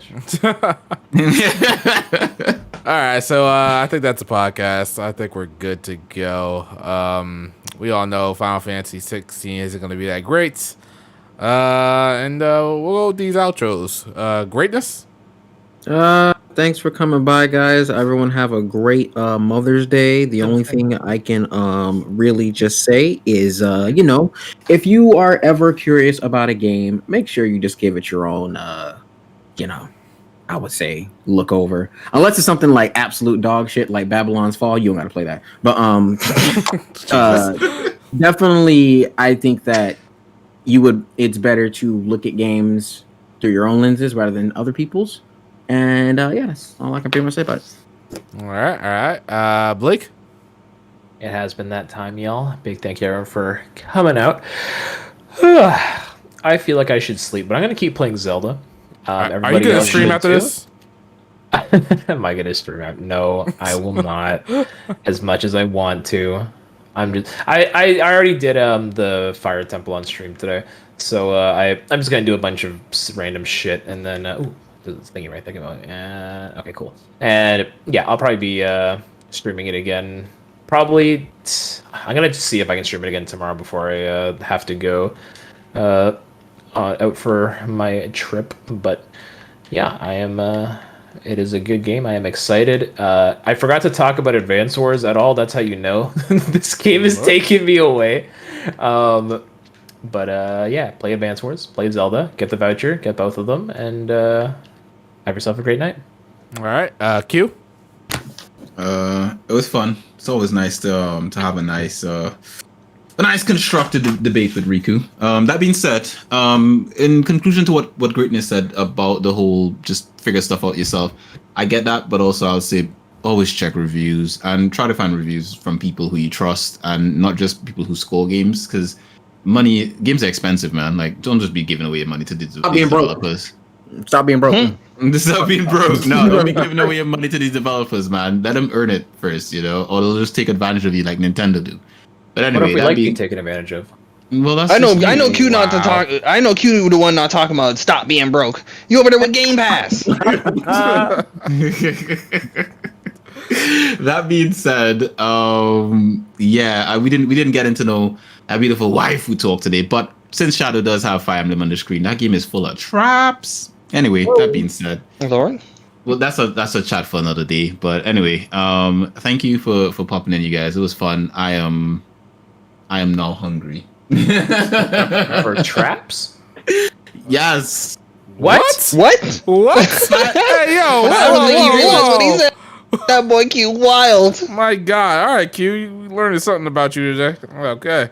What are you talking about? Did I say something wrong? Yes, you did. You definitely did. nigga. We got it all You clipped. just agree. Hungry for traps. That's exactly what you said. Oh my God.